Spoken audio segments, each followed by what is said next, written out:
Always Audiobooks presents The Kybalion, a study of the Hermetic philosophy of ancient Egypt and Greece by the three initiates. The lips of wisdom are closed, except to the ears of understanding.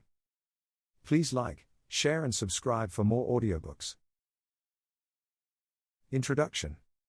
We take great pleasure in presenting to the attention of students and investigators of the secret doctrines this little work based upon the world-old Hermetic teachings.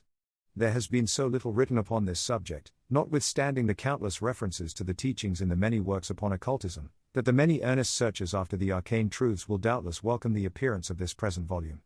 The purpose of this work is not the enunciation of any special philosophy or doctrine, but rather is to give to the students a statement of the truth that will serve to reconcile the many bits of occult knowledge that they may have acquired, but which are apparently opposed to each other and which often serve to discourage and disgust the beginner in the study. Our intent is not to erect a new temple of knowledge, but rather to place in the hands of the student a master key with which he may open the many inner doors in the temple of mystery through the main portals he has already entered. There is no portion of the occult teachings possessed by the world which have been so closely guarded as the fragments of the Hermetic teachings which have come down to us over the tens of centuries which have elapsed since the lifetime of its great founder Hermes Trismegistus, the scribe of the gods, who dwelt in old Egypt in the days when the present race of men was in its infancy. Contemporary with Abraham, and, if the legends be true, an instructor of that venerable sage, Hermes was, and is, the great central sun of occultism, whose rays have served to illumine the countless teachings which have been promulgated since his time. All the fundamental and basic teachings embedded in the esoteric teachings of every race may be traced back to Hermes. Even the most ancient teachings of India undoubtedly have their roots in the original Hermetic teachings. From the land of the Ganges many advanced occultists wandered to the land of Egypt, and sat at the feet of the master. From him they obtained the master key which explained and reconciled their divergent views, and thus the secret doctrine was firmly established. From other lands also came the learned ones, all of whom regarded Hermes as the master of masters, and his influence was so great that in spite of the many wanderings from the path on the part of the centuries of teachers in these different lands, there may still be found a certain basic resemblance and correspondence which underlies the many and often quite divergent theories entertained and taught by the occultists of these different lands today. The student of comparative religions will be able to perceive the influence of the Hermetic teachings in every religion worthy of the name, now known to man, whether it be a dead religion or one in full vigor in our own times. There is always certain correspondence in spite of the contradictory features, and the Hermetic teachings act as the great reconciler.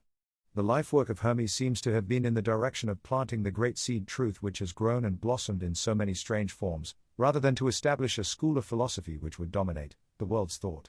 But, nevertheless, the original truths taught by him have been kept intact in their original purity by a few men each age, who, refusing great numbers of half-developed students and followers, followed the Hermetic custom and reserved their truth for the few who were ready to comprehend and master it. From lip to ear the truth has been handed down among the few. There have always been a few initiates in each generation, in the various lands of the earth, who kept alive the sacred flame of the Hermetic teachings, and such have always been willing to use their lamps to relight the lesser lamps of the outside world, when the light of truth grew dim, and clouded by reason of neglect, and when the wicks became clogged with foreign matter. There were always a few to tend faithfully the altar of the truth, upon which was kept alight the perpetual lamp of wisdom. These men devoted their lives to the labor of love which the poet has so well stated in his lines. Oh, let not the flame die out. Cherished age after age in its dark cavern, in its holy temples cherished. Fed by pure ministers of love, let not the flame die out. These men have never sought popular approval, nor numbers of followers. They are indifferent to these things, for they know how few there are in each generation who are ready for the truth, or who would recognize it if it were presented to them. They reserve the strong meat for men, while others furnish the milk for babes.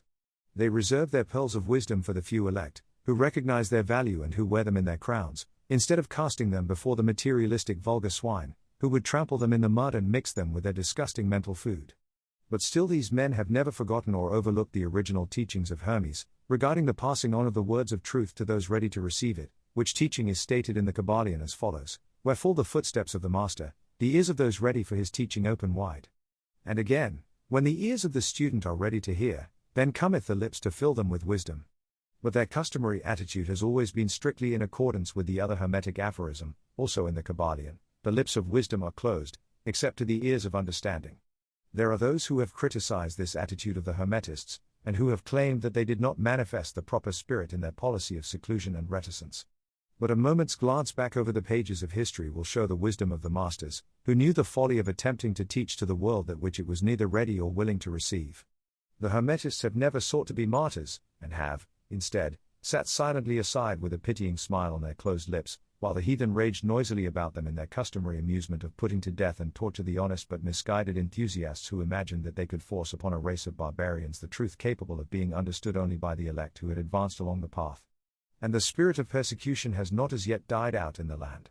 There are certain Hermetic teachings, which, if publicly promulgated, would bring down upon the teachers a great cry of scorn and revilement from the multitude, who would again raise the cry of crucify. Crucify. In this little work we have endeavored to give you an idea of the fundamental teachings of the Kybalion, striving to give you the working principles, leaving you to apply them yourselves, rather than attempting to work out the teaching in detail. If you are a true student, you will be able to work out and apply these principles. If not, then you must develop yourself into one, for otherwise the Hermetic teachings will be as words to you. The Three Initiates. Chapter 1. The Hermetic Philosophy. The lips of wisdom are closed, except to the ears of understanding, the Kybalion. From old Egypt have come the fundamental esoteric and occult teachings which have so strongly influenced the philosophies of all races, nations and peoples, for several thousand years.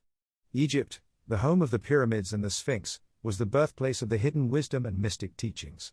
From her secret doctrine all nations have borrowed. India, Persia, Chaldea, Media, China, Japan, Assyria, ancient Greece and Rome, and other ancient countries partook liberally at the feast of knowledge which the hierophants and masters of the land of Isis so freely provided for those who came prepared to partake of the great store of mystic and occult lore which the masterminds of that ancient land had gathered together. In ancient Egypt dwelt the great adepts and masters who have never been surpassed, and who seldom have been equaled, during the centuries that have taken their processional flight since the days of the great Hermes. In Egypt was located the great lodge of lodges of the mystics. At the doors of her temples entered the neophytes who afterward, as hierophants, adepts, and masters, traveled to the four corners of the earth, carrying with them the precious knowledge which they were ready, anxious, and willing to pass on to those who were ready to receive the same. All students of the occult recognize the debt that they owe to these venerable masters of that ancient land. But among these great masters of ancient Egypt there once dwelt one of whom masters hailed as the Master of Masters. This man, if man indeed he was, dwelt in Egypt in the earliest days. He was known as Hermes Trismegistus. He was the father of the occult wisdom, the founder of astrology, the discoverer of alchemy. The details of his life story are lost to history, owing to the lapse of the years, though several of the ancient countries disputed with each other in their claims to the honor of having furnished his birthplace, and this thousands of years ago. The date of his sojourn in Egypt, in that his last incarnation on this planet, is not now known, but it has been fixed at the early days of the oldest dynasties of Egypt, long before the days of Moses. The best authorities regard him as a contemporary of Abraham, and some of the Jewish traditions go so far as to claim that Abraham acquired a portion of his mystic knowledge from Hermes himself. As the years rolled by after his passing from this plane of life, tradition recording that he lived 300 years in the flesh, the Egyptians deified Hermes, and made him one of their gods, under the name of Thoth. Years after, the people of ancient Greece also made him one of their many gods, calling him Hermes, the god of wisdom. The Egyptians revered his memory for many centuries, yes, tens of centuries, calling him the scribe of the gods, and bestowing upon him, distinctively, his ancient title, Trismegistus, which means the thrice great, the great, the greatest great, etc. In all the ancient lands, the name of Hermes Trismegistus was revered, the name being synonymous with the fount of wisdom. Even to this day, we use the term Hermetic in the sense of secret, sealed so that nothing can escape, etc., and this by reason of the fact that the followers of Hermes always observed the principle of secrecy in their teachings. They did not believe in casting pearls before swine, but rather held to the teaching milk for babes, meat for strong men, both of which maxims are familiar to readers of the Christian scriptures, but both of which had been used by the Egyptians for centuries before the Christian era. And this policy of careful dissemination of the truth has always characterized the Hermetics, even unto the present day. The Hermetic teachings are to be found in all lands, among all religions, but never identified with any particular country, nor with any particular religious sect. This because of the warning of the ancient teachers against allowing the secret doctrine to become crystallized into a creed. The wisdom of this caution is apparent to all students of history. The ancient occultism of India and Persia degenerated, and was largely lost, owing to the fact that the teachers became priests, and so mixed theology with the philosophy, the result being that the occultism of India and Persia has been gradually lost amidst the mass of religious superstition, cults, creeds and gods. So, it was with ancient Greece and Rome. So it was with the Hermetic teachings of the Gnostics and early Christians, which were lost at the time of Constantine, whose iron hand smothered philosophy with the blanket of theology, losing to the Christian church that which was its very essence and spirit, and causing it to grope throughout several centuries before it found the way back to its ancient faith. The indications apparent to all careful observers in this 20th century being that the church is now struggling to get back to its ancient mystic teachings. But there were always a few faithful souls who kept alive the flame, tending it carefully, and not allowing its light to become extinguished. And thanks to these staunch hearts and fearless minds, we have the truth still with us. But it is not found in books, to any great extent. It has been passed along from master to student, from initiate to hierophant, from lip to ear. When it was written down at all, its meaning was veiled in terms of alchemy and astrology so that only those possessing the key could read it aright. This was made necessary in order to avoid the persecutions of the theologians of the Middle Ages, who fought the secret doctrine with fire and sword, stake, gibbet and cross. Even to this day there will be found but few reliable books on the Hermetic philosophy, although there are countless references to it in many books written on various phases of occultism. And yet, the Hermetic philosophy is the only master key which will open all the doors of the occult teachings. In the early days, there was a compilation of certain basic Hermetic doctrines, passed on from teacher to student, which was known as the Kybalion, the exact significance and meaning of the term having been lost for several centuries. This teaching, however, is known to many to whom it has descended, from mouth to ear, on and on throughout the centuries. Its precepts have never been written down, or printed, so far as we know. It was merely a collection of maxims, axioms, and precepts, which were non-understandable to outsiders, but which were readily understood by students, after the axioms, maxims, and precepts had been explained and exemplified by the Hermetic initiates to their neophytes. These teachings really constituted the basic principles of the art of Hermetic alchemy, which, contrary to the general belief, dealt in the mastery of mental forces, rather than material elements, the transmutation of one kind of mental vibrations into others, instead of the changing of one kind of metal into another. The legends of the philosopher's stone which would turn base metal into gold, was an allegory relating to Hermetic philosophy, readily understood by all students of true Hermeticism. In this little book, of which this is the first lesson, we invite our students to examine into the Hermetic teachings, as set forth in the Kybalion, and as explained by ourselves, humble students of the teachings, who, while bearing the title of initiates, are still students at the feet of Hermes, the Master. We herein give you many of the maxims, axioms and precepts of the Kybalion, accompanied by explanations and illustrations which we deem likely to render the teachings more easily comprehended by the modern student, particularly as the original text is purposely veiled in obscure terms. The original maxims, axioms, and precepts of the Kybalion are printed herein, in italics, the proper credit being given. Our own work is printed in the regular way, in the body of the work. We trust that the many students to whom we now offer this little work will derive as much benefit from the study of its pages as have the many who have gone on before, treading the same path to mastery throughout the centuries that have passed since the times of Hermes Trismegistus, the master of masters, the great. In the words of the Kybalion, where fall the footsteps of the master, the ears of those ready for his teaching open wide, the Kybalion. When the ears of the student are ready to hear, then cometh the lips to fill them with wisdom, the Kybalion. So that according to the teachings, the passage of this book to those ready for the instruction will attract the attention of such as are prepared to receive the teaching. And, likewise, when the pupil is ready to receive the truth, then will this little book come to him, or her. Such is the law. The Hermetic principle of cause and effect, in its aspect of the law of attraction, will bring lips and ear together, pupil and book in company. So let it be. Chapter 2. The Seven Hermetic Principles. The principles of truth are seven. He who knows these, understandingly, possesses the magic key before whose touch all the doors of the temple fly open, the Kybalion. The seven Hermetic principles, upon which the entire Hermetic philosophy is based, are as follows. 1. The principle of mentalism. 2. The principle of correspondence. 3. The principle of vibration. 4. The principle of polarity. 5. The principle of rhythm. 6. The principle of cause and effect. 7. The principle of gender. These seven principles will be discussed and explained as we proceed with these lessons. A short explanation of each, however, may as well be given at this point. 1. The principle of mentalism. The all is mind, the universe is mental, the Kybalion. This principle embodies the truth that all is mind.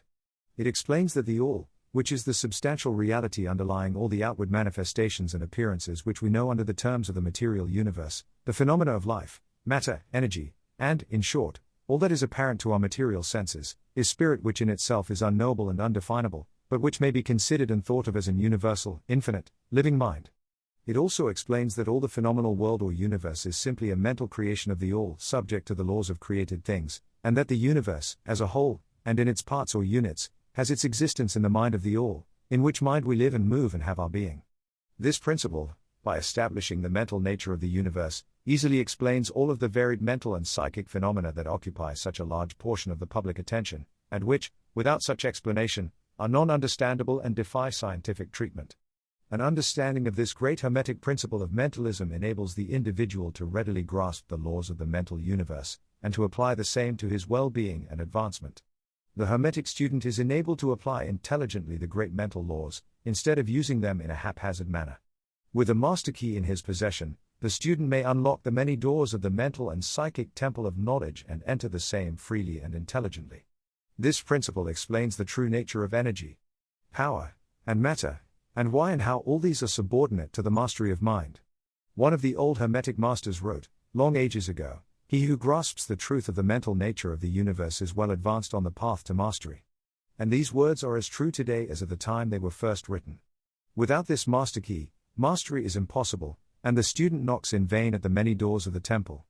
2. The principle of correspondence. As above, so below, as below, so above, the Kybalion. This principle embodies the truth that there is always a correspondence between the laws and phenomena of the various planes of being and life. The old Hermetic axiom ran in these words, as above, so below, as below, so above. And the grasping of this principle gives one the means of solving many a dark paradox and hidden secret of nature. There are planes beyond our knowing, but when we apply the principle of correspondence to them, we are able to understand much that would otherwise be unknowable to us. This principle is of universal application and manifestation, on the various planes of the material, mental, and spiritual universe. It is a universal law. The ancient Hermetists considered this principle as one of the most important mental instruments by which man was able to pry aside the obstacles which hid from view the unknown. Its use even tore aside the veil of Isis to the extent that a glimpse of the face of the goddess might be caught. Just as a knowledge of the principles of geometry enables man to measure distant suns and their movements, while seated in his observatory, so a knowledge of the principle of correspondence enables man to reason intelligently from the known to the unknown. Studying the monad, he understands the archangel. 3. The principle of vibration. Nothing rests, everything moves, everything vibrates, the Kybalion. This principle embodies the truth that everything is in motion, everything vibrates, nothing is at rest, facts which modern science endorses, and which each new scientific discovery tends to verify. And yet this Hermetic principle was enunciated thousands of years ago, by the masters of ancient Egypt. This principle explains that the differences between different manifestations of matter, energy, mind, and even spirit, result largely from varying rates of vibration. From the all, which is pure spirit, down to the grossest form of matter, all is in vibration. The higher the vibration, the higher the position in the scale. The vibration of spirit is at such an infinite rate of intensity and rapidity that it is practically at rest, just as a rapidly moving will seems to be motionless. And at the other end of the scale, there are gross forms of matter whose vibrations are so low as to seem at rest. Between these poles, there are millions upon millions of varying degrees of vibration. From corpuscle and electron, atom, and molecule, to worlds and universes, everything is in vibratory motion. This is also true on the planes of energy and force, which are but varying degrees of vibration, and also on the mental planes, whose states depend upon vibrations, and even onto the spiritual planes. An understanding of this principle, with the appropriate formulas, enables Hermetic students to control their own mental vibrations as well as those of others. The masters also apply this principle to the conquering of natural phenomena, in various ways. He who understands the principle of vibration, has grasped the scepter of power, says one of the old writers. 4. The principle of polarity. Everything is dual, everything has poles, everything has its pair of opposites, like and unlike are the same, opposites are identical in nature, but different in degree, extremes meet, all truths are half-truths, all paradoxes may be reconciled, the Kybalion. This principle embodies the truth that everything is dual, everything has two poles, everything has its pair of opposites, all of which were old Hermetic axioms. It explains the old paradoxes, that have perplexed so many, which have been stated as follows: thesis and antithesis are identical in nature, but different in degree, opposites are the same, differing only in degree, the pairs of opposites may be reconciled, extremes meet, everything is and isn't at the same time, all truths are but half-truths, every truth is half false, there are two sides to everything, etc., etc., etc. It explains that in everything there are two poles, or opposite aspects, and that opposites are really only the two extremes of the same thing, with many varying degrees between them. To illustrate, heat and cold, although opposites, are really the same thing, the difference is consisting merely of degrees of the same thing. Look at your thermometer and see if you can discover where heat terminates and cold begins.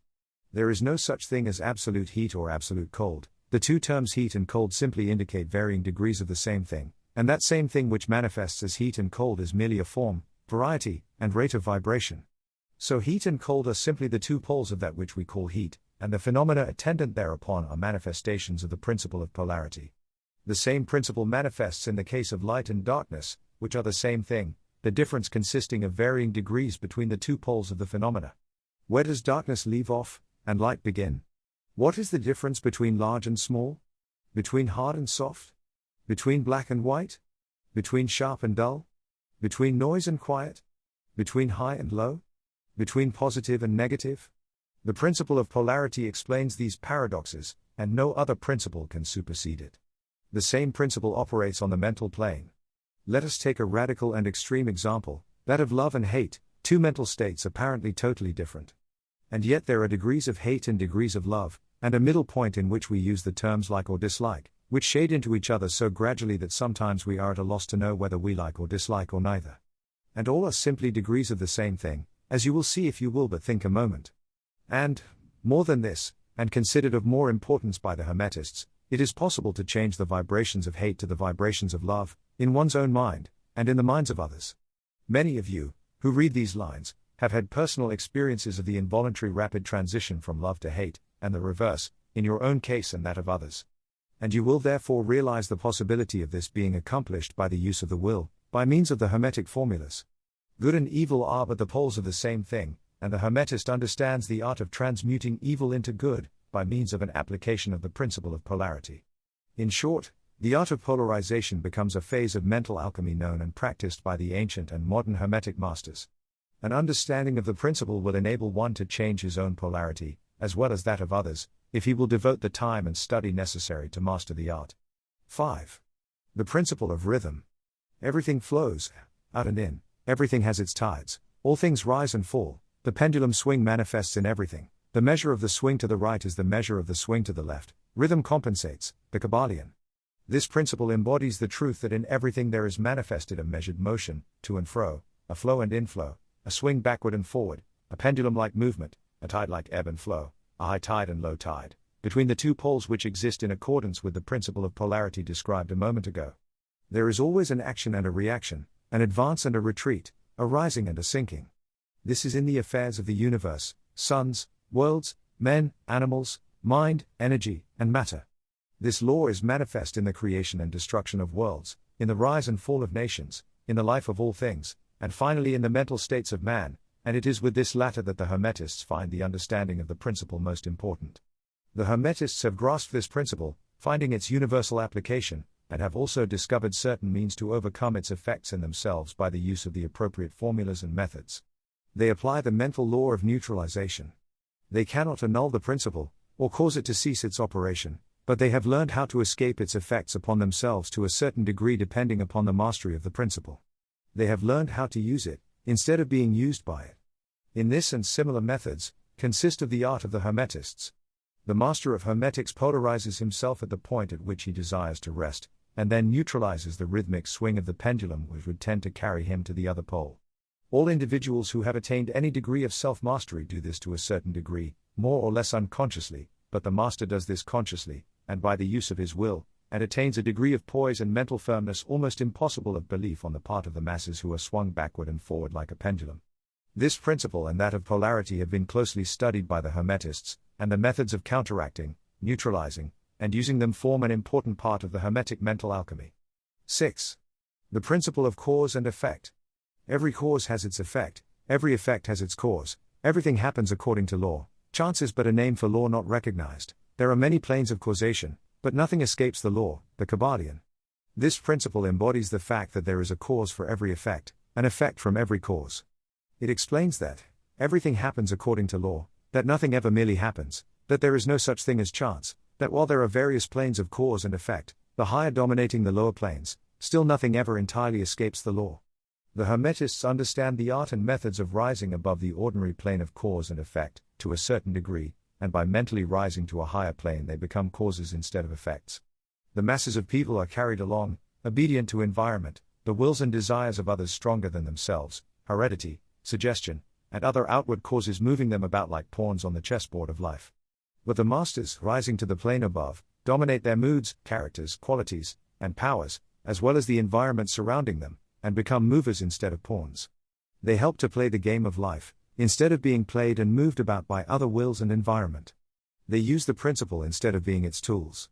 The masters obey the causation of the higher planes, but they help to rule on their own plane. In this statement there is condensed a wealth of Hermetic knowledge, let him read who can. 7. The principle of gender.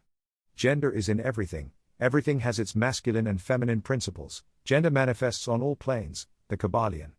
This principle embodies the truth that there is gender manifested in everything, the masculine and feminine principles ever at work. This is true not only of the physical plane, but of the mental and even the spiritual planes. On the physical plane, the principle manifests as sex, on the higher planes it takes higher forms, but the principle is ever the same. No creation, physical, mental or spiritual, is possible without this principle. An understanding of its laws will throw light on many a subject that has perplexed the minds of men.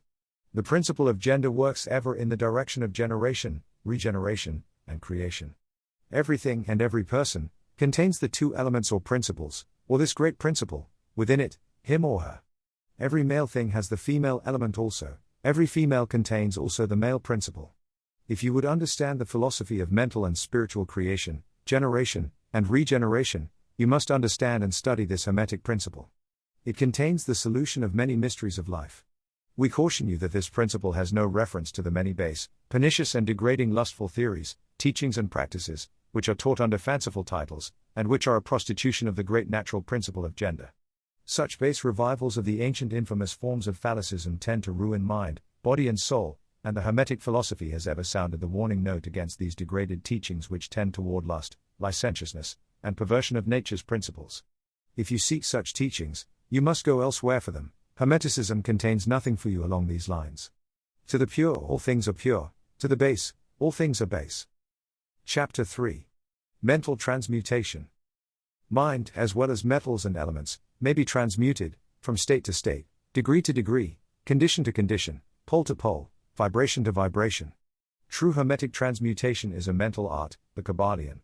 As we have stated, the Hermetists were the original alchemists, astrologers, and psychologists, Hermes having been the founder of these schools of thought. From astrology has grown modern astronomy, from alchemy has grown modern chemistry, from the mystic psychology has grown the modern psychology of the schools. But it must not be supposed that the ancients were ignorant of that which the modern schools suppose to be their exclusive and special property. The records engraved on the stones of ancient Egypt show conclusively that the ancients had a full comprehensive knowledge of astronomy, the very building of the pyramids showing the connection between their design and the study of astronomical science. Nor were they ignorant of chemistry, for the fragments of the ancient writings show that they were acquainted with the chemical properties of things. In fact, the ancient theories regarding physics are being slowly verified by the latest discoveries of modern science, notably those relating to the constitution of matter. Nor must it be supposed that they were ignorant of the so-called modern discoveries in psychology. On the contrary, the Egyptians were especially skilled in the science of psychology, particularly in the branches that the modern schools ignore, but which, nevertheless, are being uncovered under the name of psychic science, which is perplexing the psychologists of today, and making them reluctantly admit that there may be something in it after all. The truth is, that beneath the material chemistry, astronomy and psychology, that is, the psychology in its phase of brain action, the ancients possessed a knowledge of transcendental astronomy called astrology, of transcendental chemistry called alchemy, of transcendental psychology called mystic psychology. They possessed the inner knowledge as well as the outer knowledge, the latter alone being possessed by modern scientists. Among the many secret branches of knowledge possessed by the Hermetists, was that known as mental transmutation, which forms the subject matter of this lesson. Transmutation is a term usually employed to designate the ancient art of the transmutation of metals, particularly of the base metals, into gold. The word transmute means to change from one nature, form, or substance, into another, to transform, Webster. And accordingly, mental transmutation means the art of changing and transforming mental states, forms, and conditions, into others. So, You may see that mental transmutation is the art of mental chemistry, if you like the term, a form of practical mystic psychology. But this means far more than appears on the surface. Transmutation, alchemy, or chemistry on the mental plane is important enough in its effects, to be sure, and if the art stopped there it would still be one of the most important branches of study known to man. But this is only the beginning. Let us see why. The first of the 7 Hermetic Principles is the principle of mentalism, the axiom of which is the all is mind, the universe is mental, which means that the underlying reality of the universe is mind, and the universe itself is mental, that is, existing in the mind of the all. We shall consider this principle in succeeding lessons, but let us see the effect of the principle if it be assumed to be true. If the universe is mental in its nature, then mental transmutation must be the art of changing the conditions of the universe, along the lines of matter, force and mind. So you see, therefore, that mental transmutation is really the magic of which the ancient writers had so much to say in their mystical works, and about which they gave so few practical instructions. If all be mental, then the art which enables one to transmute mental conditions must render the master the controller of material conditions as well as those ordinarily called mental.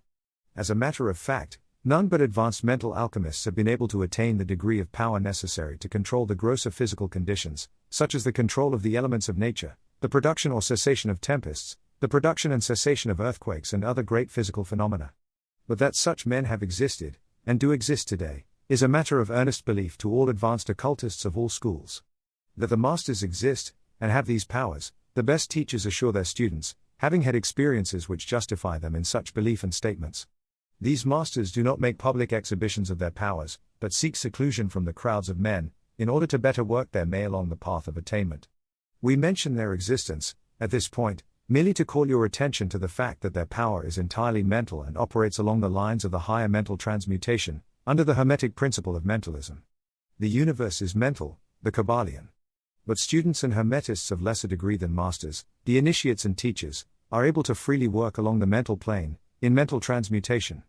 In fact, all that we call psychic phenomena, mental influence, mental science, new thought phenomena, etc., operates along the same general lines, for there is but one principle involved, no matter by what name the phenomena be called.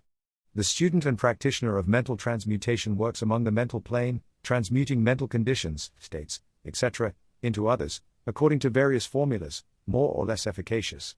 The various treatments, affirmations, denials, etc., of the schools of mental science are but formulas, often quite imperfect and unscientific, of the Hermetic art. The majority of modern practitioners are quite ignorant compared to the ancient masters, for they lack the fundamental knowledge upon which the work is based. Not only may the mental states, etc., of oneself be changed or transmuted by Hermetic methods, but also the states of others may be, and are, constantly transmuted in the same way, usually unconsciously, but often consciously by some understanding the laws and principles, in cases where the people affected are not informed of the principles of self-protection. And more than this, as many students and practitioners of modern mental science know, every material condition depending upon the minds of other people may be changed or transmuted in accordance with the earnest desire, will, and treatments of person desiring changed conditions of life.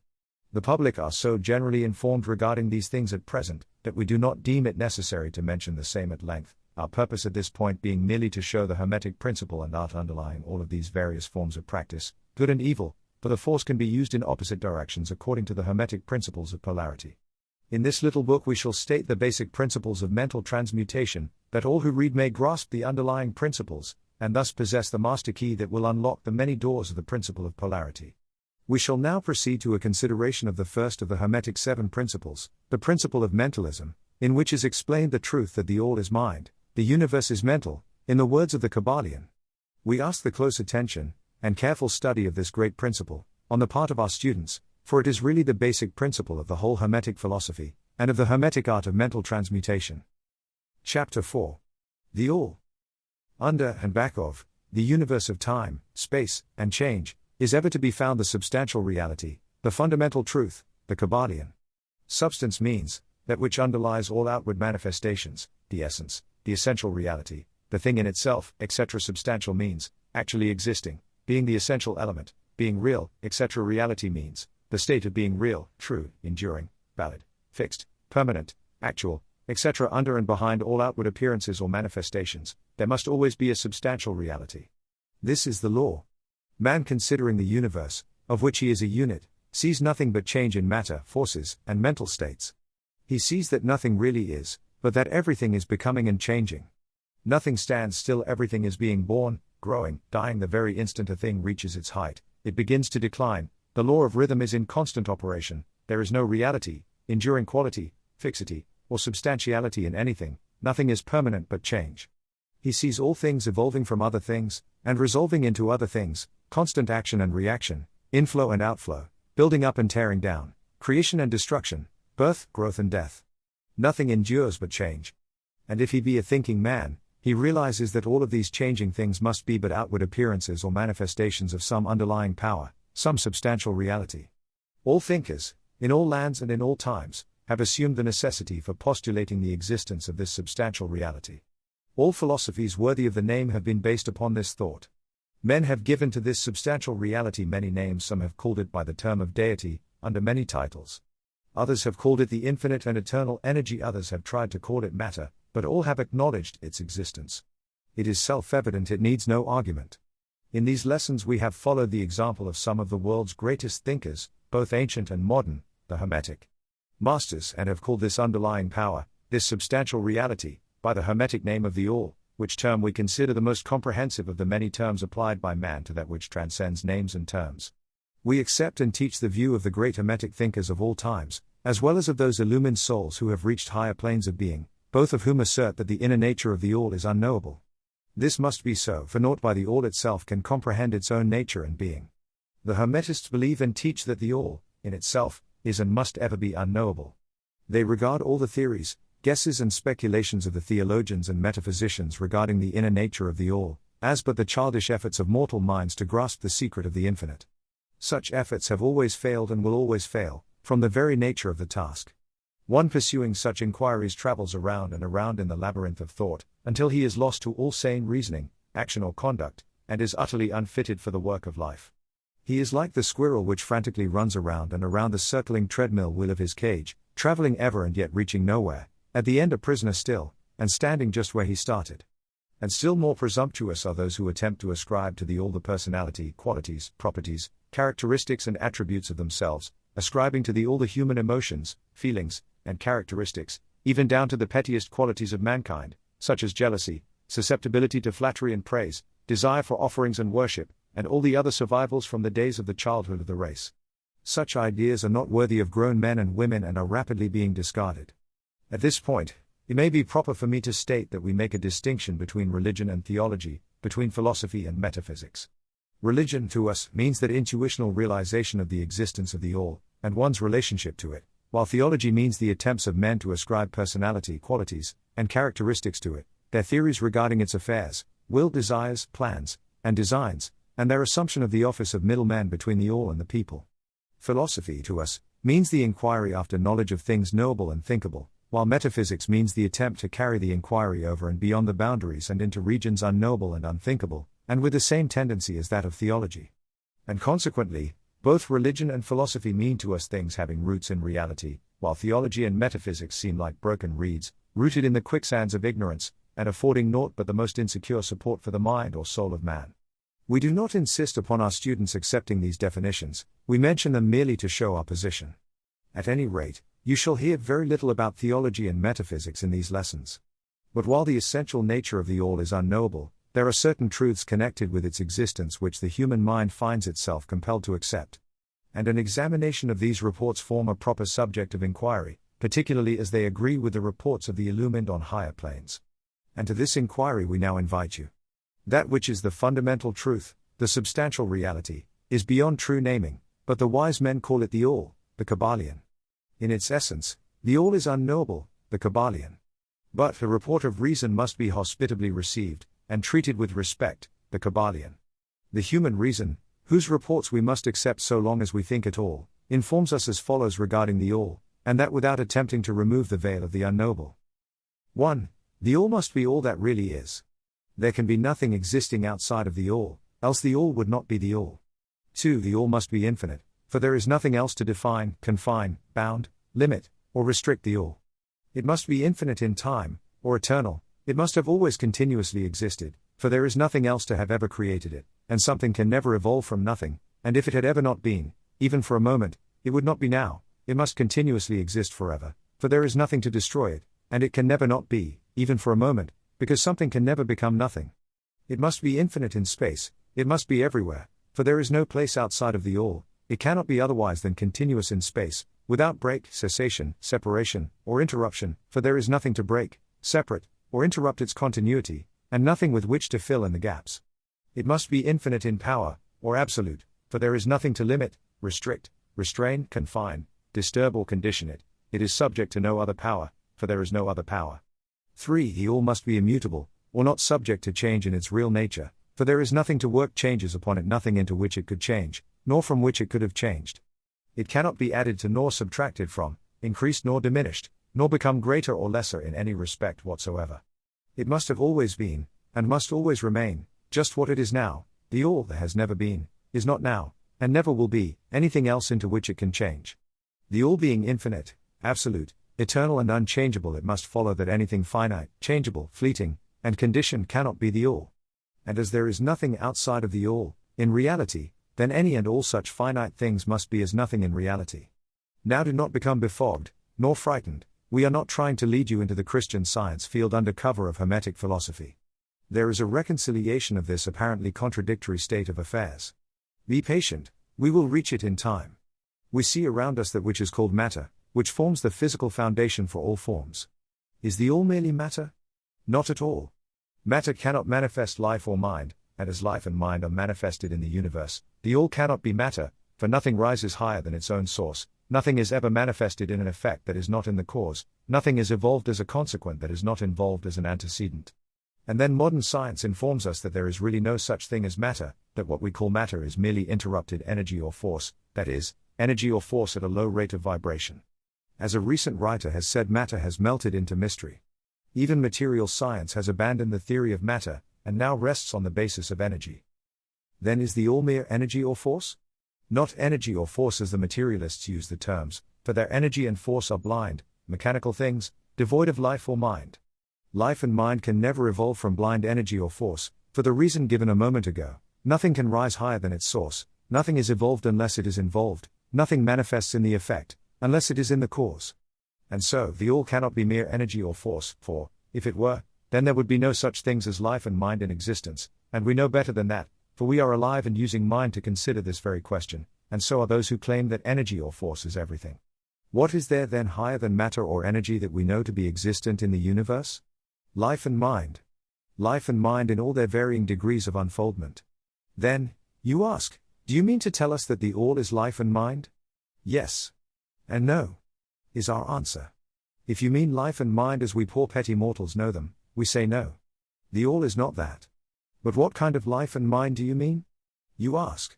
The answer is living mind, as far above that which mortals know by those words, as life and mind are higher than mechanical forces, or matter, infinite living mind as compared to finite life and mind. We mean that which the illumined souls mean when they reverently pronounce the word, spirit. The all is infinite living mind, the illumined call it spirit.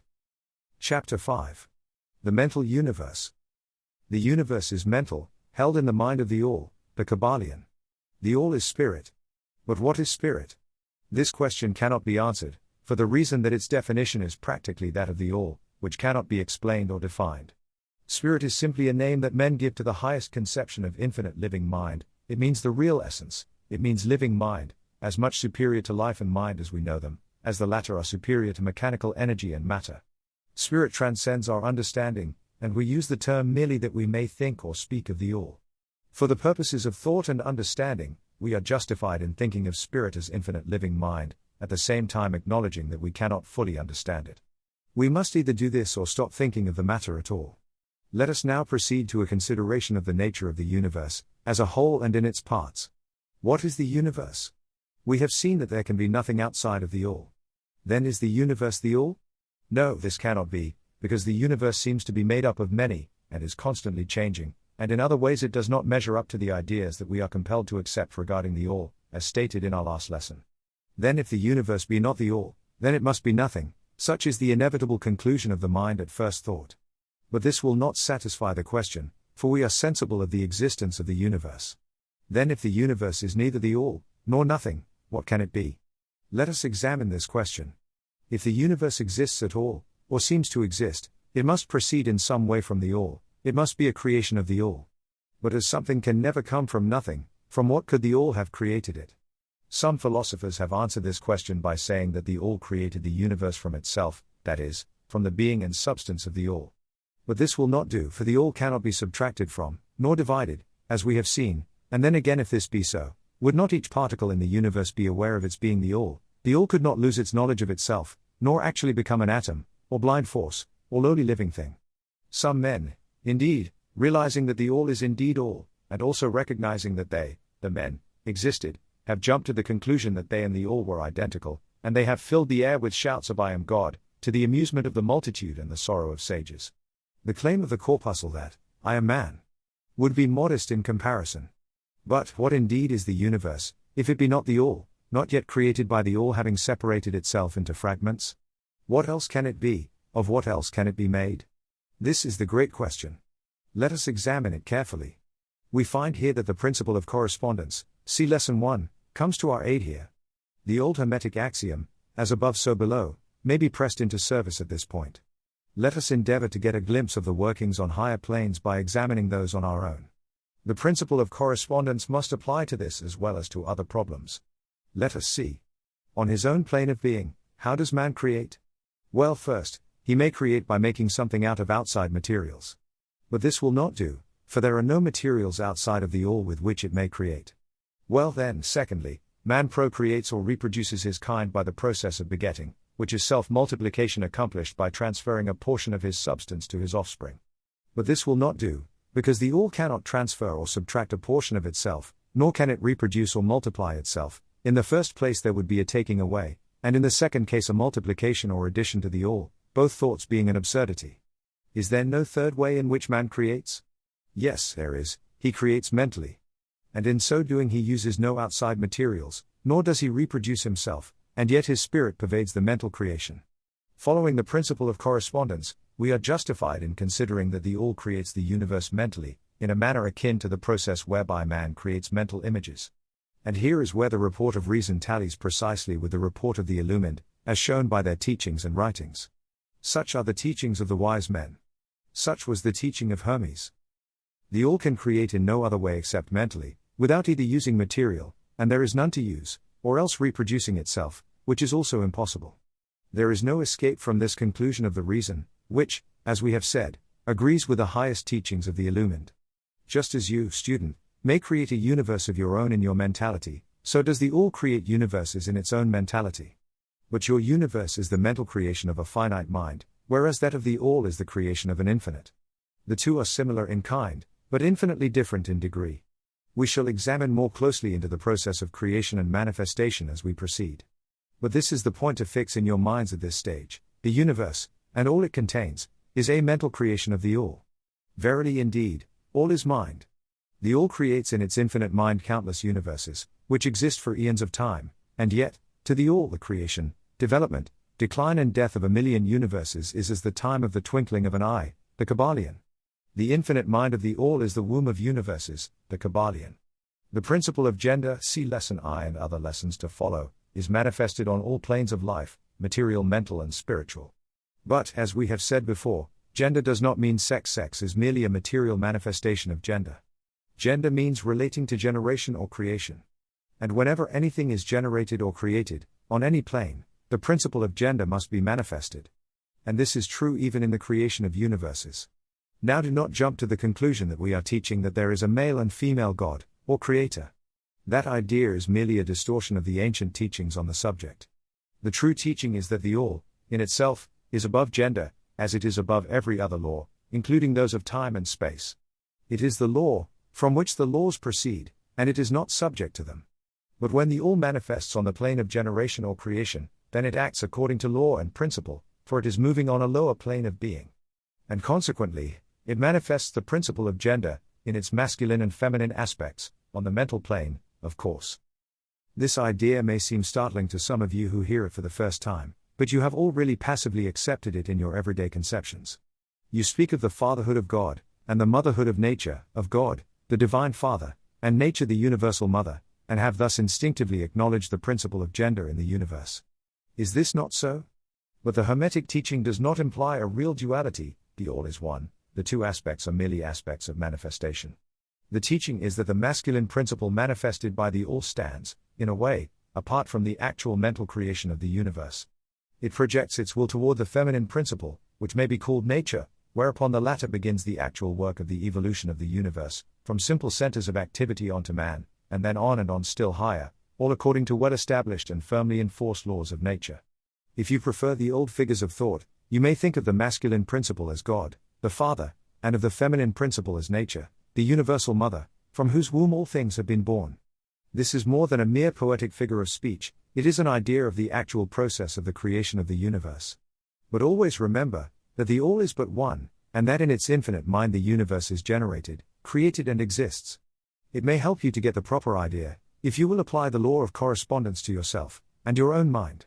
You know that the part of you which you call I, in a sense, stands apart and witnesses the creation of mental images in your own mind. The part of your mind in which the mental generation is accomplished may be called the me in distinction from the I which stands apart and witnesses and examines the thoughts, ideas and images of the me.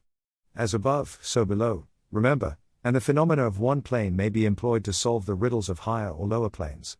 Is it any wonder that you, the child, feel that instinctive reverence for the All, which feeling we call religion, that respect, and reverence for the Father Mind? Is it any wonder that, when you consider the works and wonders of nature, you are overcome with a mighty feeling which has its roots away down in your inmost being? It is the mother mind that you are pressing close up to, like a babe to the breast. Do not make the mistake of supposing that the little world you see around you, the earth, which is a mere grain of dust in the universe, is the universe itself. There are millions upon millions of such worlds, and greater. And there are millions of such universes in existence within the infinite mind of the All. And even in our own little solar system there are regions and planes of life far higher than ours, and beings compared to which we earthbound mortals are as the slimy life forms that dwell on the ocean's bed when compared to man. There are beings with powers and attributes higher than man has ever dreamed of the gods possessing. And yet these beings were once as you, and still lower, and you will be even as they, and still higher, in time, for such is the destiny of man as reported by the illumined. And death is not real even in the relative sense, it is but birth to a new life, and you shall go on, to higher and still higher planes of life, for eons upon eons of time. The universe is your home, and you shall explore its farthest recesses before the end of time. You are dwelling in the infinite mind of the All, and your possibilities and opportunities are infinite, both in time and space. And at the end of the grand cycle of eons, when the All shall draw back into itself all of its creations, you will go gladly, for you will then be able to know the whole truth of being at one with the All. Such is the report of the illumined, those who have advanced well along the path. And, in the meantime, rest calm and serene, you are safe and protected by the infinite power of the Father-Mother Mind. Within the Father-Mother Mind, mortal children are at home, the Kybalion. There is not one who is fatherless, nor motherless in the universe, the Kybalion. Chapter 6. The Divine Paradox. The half-wise, recognizing the comparative unreality of the universe, imagine that they may defy its laws, such are vain and presumptuous fools, and they are broken against the rocks and torn asunder by the elements by reason of their folly. The truly wise, knowing the nature of the universe, use law against laws, the higher against the lower, and by the art of alchemy transmute that which is undesirable into that which is worthy, and thus triumph. Mastery consists not in abnormal dreams, visions and fantastic imaginings or living, but in using the higher forces against the lower, escaping the pains of the lower planes by vibrating on the higher. Transmutation, not presumptuous denial, is the weapon of the master, the Kybalion. This is the paradox of the universe, resulting from the principle of polarity which manifests when the All begins to create. Hearken to it, for it points the difference between half-wisdom and wisdom. While to the infinite All, the universe, its laws, its powers, its life, its phenomena, are as things witnessed in the state of meditation or dream, yet to all that is finite, the universe must be treated as real, and life, and action, and thought, must be based thereupon, accordingly, although with an ever understanding of the higher truth. Each according to its own plane and laws. Were the All to imagine that the universe were indeed reality, then woe to the universe, for there would be then no escape from lower to higher, divineward, then would the universe become a fixity and progress would become impossible. And if man, owing to half-wisdom, acts and lives and thinks of the universe as merely a dream, akin to his own finite dreams, then indeed does it so become for him, and like a sleepwalker he stumbles ever around and around in a circle, making no progress, and being forced into an awakening at last by his falling bruised and bleeding over the natural laws which he ignored. Keep your mind ever on the star, but let your eyes watch over your footsteps, lest you fall into the mire by reason of your upward gaze. Remember the divine paradox, that while the universe is not, still it is. Remember ever the two poles of truth, the absolute and the relative. Beware of half-truths. What Hermetists know as the law of paradox is an aspect of the principle of polarity. The Hermetic writings are filled with references to the appearance of the paradox in the consideration of the problems of life and being. The teachers are constantly warning their students against the error of omitting the other side of any question.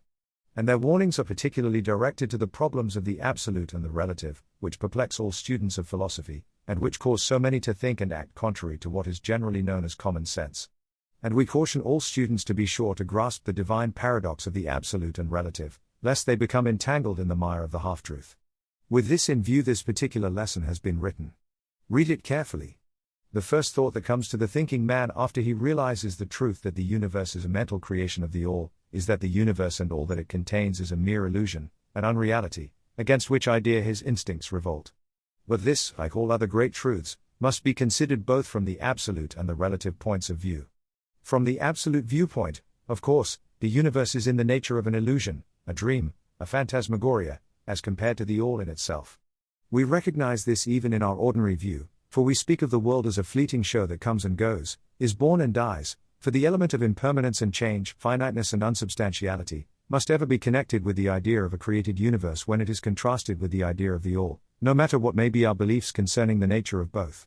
Philosopher, metaphysician, scientist and theologian all agree upon this idea, and the thought is found in all forms of philosophical thought and religious conceptions, as well as in the theories of the respective schools of metaphysics and theology. So, Hermetic teachings do not preach the unsubstantiality of the universe in any stronger terms than those more familiar to you, although their presentation of the subject may seem somewhat more startling. Anything that has a beginning and an ending must be, in a sense, unreal and untrue, and the universe comes under the rule, in all schools of thought. From the absolute point of view, there is nothing real except the all, no matter what terms we may use in thinking of, or discussing the subject. Whether the universe be created of matter, or whether it be a mental creation in the mind of the all, it is unsubstantial, non-enduring, a thing of time, space and change. We want you to realize this fact thoroughly, before you pass judgment on the Hermetic conception of the mental nature of the universe. Think over any and all of the other conceptions and see whether this be not true of them. But the absolute point of view shows merely one side of the picture, the other side is the relative one. Absolute truth has been defined as things as the mind of God knows them, while relative truth is things as the highest reason of man understands them. And so while to the all the universe must be unreal and illusionary, a mere dream or result of meditation, nevertheless, to the finite minds forming a part of that universe, and viewing it through mortal faculties, the universe is very real indeed, and must be so considered.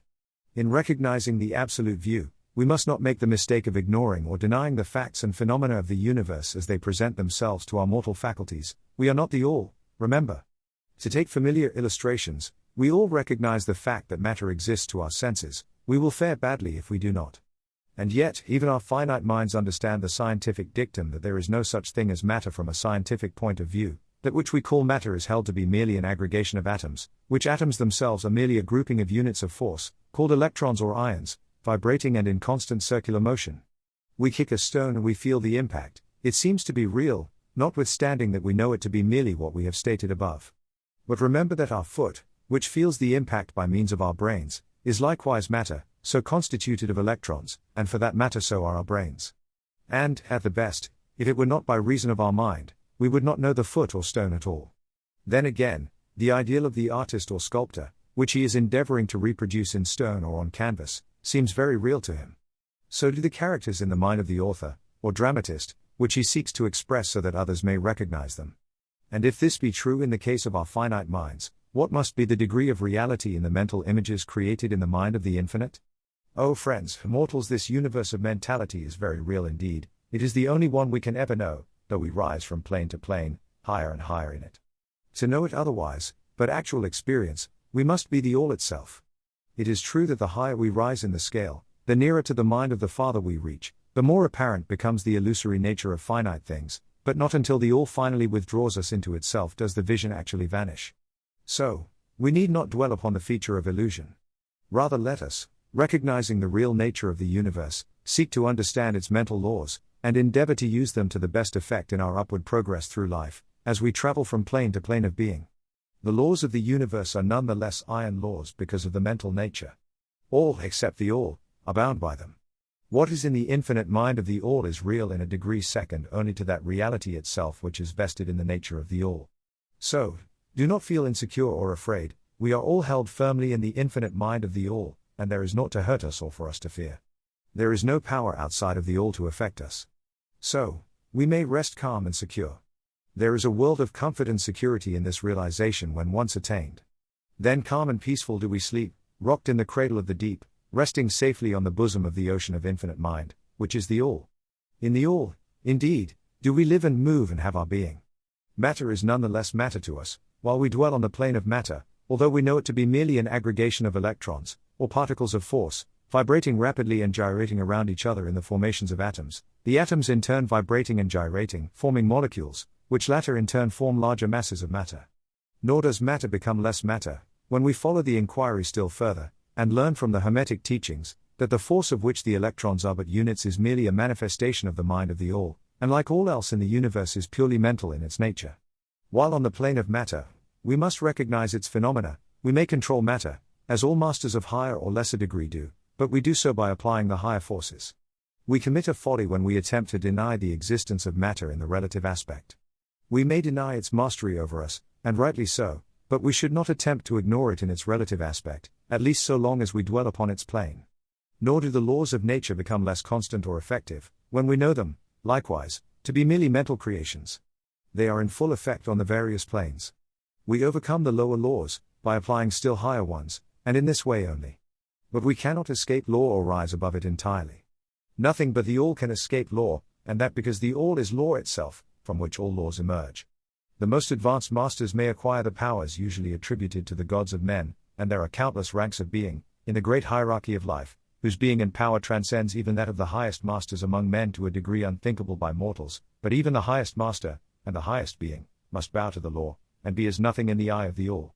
So that if even these highest beings, whose powers exceed even those attributed by men to their gods, if even these are bound by and are subservient to law, then imagine the presumption of mortal man, of our race and grade, when he dares to consider the laws of nature as unreal, visionary and illusory, because he happens to be able to grasp the truth that the laws are mental in nature, and simply mental creations of the all. Those laws which the all intends to be governing laws are not to be defied or argued away. So long as the universe endures, will they endure, for the universe exists by virtue of these laws which form its framework and which hold it together. The Hermetic principle of mentalism, while explaining the true nature of the universe upon the principle that all is mental, does not change the scientific conceptions of the universe, life, or evolution. In fact, science merely corroborates the Hermetic teachings. The latter merely teaches that the nature of the universe is mental, while modern science has taught that it is material, or, of late, that it is energy at the last analysis. The Hermetic teachings have no fault to find with Herbert Spencer's basic principle, which postulates the existence of an infinite and eternal energy, from which all things proceed. In fact, the Hermetics recognize in Spencer's philosophy the highest outside statement of the workings of the natural laws that have ever been promulgated, and they believe Spencer to have been a reincarnation of an ancient philosopher who dwelt in ancient Egypt thousands of years ago, and who later incarnated as Heraclitus, the Grecian philosopher who lived b.c. 500. And they regard his statement of the infinite and eternal energy as directly in the line of the Hermetic teachings, always with the addition of their own doctrine that his energy is the energy of the mind of the all. With the master key of the Hermetic philosophy, the student of Spencer will be able to unlock many doors of the inner philosophical conceptions of the great English philosopher, whose work shows the results of the preparation of his previous incarnations. His teachings regarding evolution and rhythm are in almost perfect agreement with the Hermetic teachings regarding the principle of rhythm. So, the student of Hermetics need not lay aside any of his cherished scientific views regarding the universe.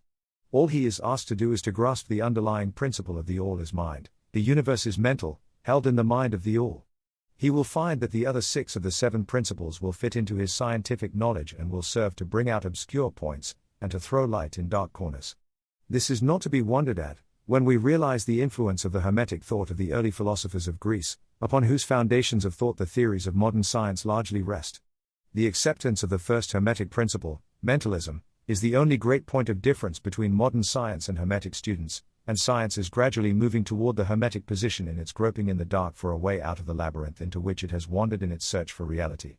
The purpose of this lesson is to impress upon the minds of our students the fact that, to all intents and purposes, the universe and its laws, and its phenomena, are just as real, so far as man is concerned, as they would be under the hypotheses of materialism or energism.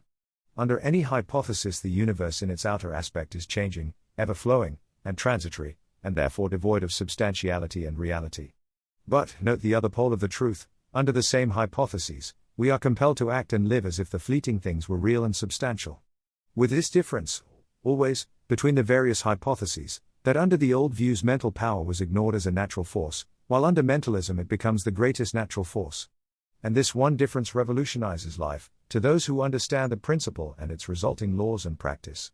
So, finally, students all grasp the advantage of mentalism, and learn to know, use and apply the laws resulting therefrom. But do not yield to the temptation which, as the Kybalion states, overcomes the half-wise and which causes them to be hypnotized by the apparent unreality of things, the consequence being that they wander about like dream people dwelling in a world of dreams, ignoring the practical work and life of man, the end being that they are broken against the rocks and torn asunder by the elements, by reason of their folly. Rather follow the example of the wise, which the same authority states, use law against laws, the higher against the lower, and by the art of alchemy transmute that which is undesirable into that which is worthy, and thus triumph. Following the authority, let us avoid the half-wisdom, which is folly, which ignores the truth that mastery consists not in abnormal dreams, visions, and fantastic imaginings or living, but in using the higher forces against the lower, escaping the pains of the lower planes by vibrating on the higher. Remember always, student, that transmutation, not presumptuous denial, is the weapon of the master. The above quotations are from the Kybalion, and are worthy of being committed to memory by the student. We do not live in a world of dreams, but in a universe which, while relative, is real so far as our lives and actions are concerned. Our business in the universe is not to deny its existence, but to live, using the laws to rise from lower to higher, living on, doing the best that we can under the circumstances arising each day, and living, so far as is possible, to our biggest ideas and ideals. The true meaning of life is not known to men on this plane if, indeed, to any, but the highest authorities, and our own intuitions, teach us that we will make no mistake in living up to the best that is in us, so far as is possible, and realizing the universal tendency in the same direction in spite of apparent evidence to the contrary. We are all on the path, and the road leads upward ever, with frequent resting places. Read the message of the Kybalion, and follow the example of the wise, avoiding the mistake of the half-wise who perish by reason of their folly. Chapter 7. The All in All. While all is in the all, it is equally true that the all is in all. To him who truly understands this truth hath come great knowledge, the Kybalion. How often have the majority of people heard repeated the statement that their deity, called by many names, was all in all, and how little have they suspected the inner occult truth concealed by these carelessly uttered words. The commonly used expression is a survival of the ancient Hermetic maxim quoted above. As the Kybalion says, to him who truly understands this truth, hath come great knowledge. And, this being so, let us seek this truth, the understanding of which means so much. In this statement of truth, this Hermetic maxim, is concealed one of the greatest philosophical, scientific and religious truths. We have given you the Hermetic teaching regarding the mental nature of the universe, the truth that the universe is mental, held in the mind of the all. As the Kybalion says, in the passage quoted above, all is in the all. But note also the co-related statement, that, it is equally true that the all is in all. This apparently contradictory statement is reconcilable under the law of paradox. It is, moreover, an exact Hermetic statement of the relations existing between the all and its mental universe. We have seen how all is in the all, now let us examine the other aspect of the subject. The Hermetic teachings are to the effect that the all is immanent in, remaining within, inherent, abiding within, its universe, and in every part, particle, unit, or combination, within the universe. This statement is usually illustrated by the teachers by a reference to the principle of correspondence. The teacher instructs the student to form a mental image of something, a person, an idea, something having a mental form, the favorite example being that of the author or dramatist forming an idea of his characters, or a painter or sculptor forming an image of an ideal that he wishes to express by his art. In each case, the student will find that while the image has its existence, and being, solely within his own mind, yet he, the student, author, dramatist, painter, or sculptor, is, in a sense, immanent in, remaining within, or abiding within, the mental image also. In other words, the entire virtue, life, spirit, of reality in the mental image is derived from the immanent mind of the thinker. Consider this for a moment, until the idea is grasped. To take a modern example, let us say that Othello, Iago, Hamlet, Lear, Richard III, existed merely in the mind of Shakespeare at the time of their conception or creation. And yet, Shakespeare also existed within each of these characters, giving them their vitality, spirit, and action. Whose is the spirit of the characters that we know as Micawber, Oliver Twist, Uriah Heep? Is it Dickens, or have each of these characters a personal spirit, independent of their creator?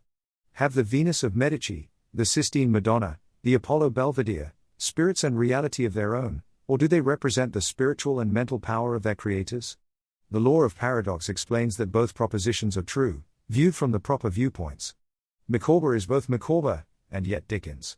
And, again, while Micawber may be said to be Dickens, yet Dickens is not identical with Micawber. Man, like Micawber, may exclaim, "The spirit of my creator is inherent within me, and yet I am not he." How different this from the shocking half-truths so vociferously announced by certain of the half-wise, who fill the air with their raucous cries of, "I am God." Imagine poor Micawber, or the sneaky Uriah Heep, crying, "I am Dickens," or some of the lowly clods in one of Shakespeare's plays, eloquently announcing that, "I am Shakespeare." The all is in the earthworm, and yet the earthworm is far from being the all. And still the wonder remains, that though the earthworm exists merely as a lowly thing, created and having its being solely within the mind of the all, yet the all is immanent in the earthworm, and in the particles that go to make up the earthworm. Can there be any greater mystery than this of all in the all, and the all in all? The student will, of course, realize that the illustrations given above are necessarily imperfect and inadequate, for they represent the creation of mental images in finite minds, while the universe is a creation of infinite mind, and the difference between the two poles separates them. And yet it is merely a matter of degree. The same principle is in operation. The principle of correspondence manifests in each, as above, so below, as below, so above. And, in the degree that man realizes the existence of the indwelling spirit immanent within his being, so will he rise in the spiritual scale of life. This is what spiritual development means, the recognition, realization, and manifestation of the spirit within us. Try to remember this last definition, that of spiritual development. It contains the truth of true religion. There are many planes of being, many sub-planes of life, many degrees of existence in the universe. And all depend upon the advancement of beings in the scale, of which scale the lowest point is the grossest matter, the highest being separated only by the thinnest division from the spirit of the all. And, upward and onward along this scale of life, everything is moving. All are on the path, whose end is the all. All progress is a returning home. All is upward and onward, in spite of all seemingly contradictory appearances. Such is the message of the illumined. The Hermetic teachings concerning the process of the mental creation of the universe are that at the beginning of the creative cycle, the all, in its aspect of being, projects its will toward its aspect of becoming, and the process of creation begins. It is taught that the process consists of the lowering of vibration until a very low degree of vibratory energy is reached, at which point the grossest possible form of matter is manifested. This process is called the stage of involution, in which the all becomes involved, or wrapped up, in its creation. This process is believed by the Hermetists to have a correspondence to the mental process of an artist, writer, or inventor, who becomes so wrapped up in his mental creation as to almost forget his own existence, and who, for the time being, almost lives in his creation. If instead of wrapped we use the word wrapped, perhaps we will give a better idea of what is meant.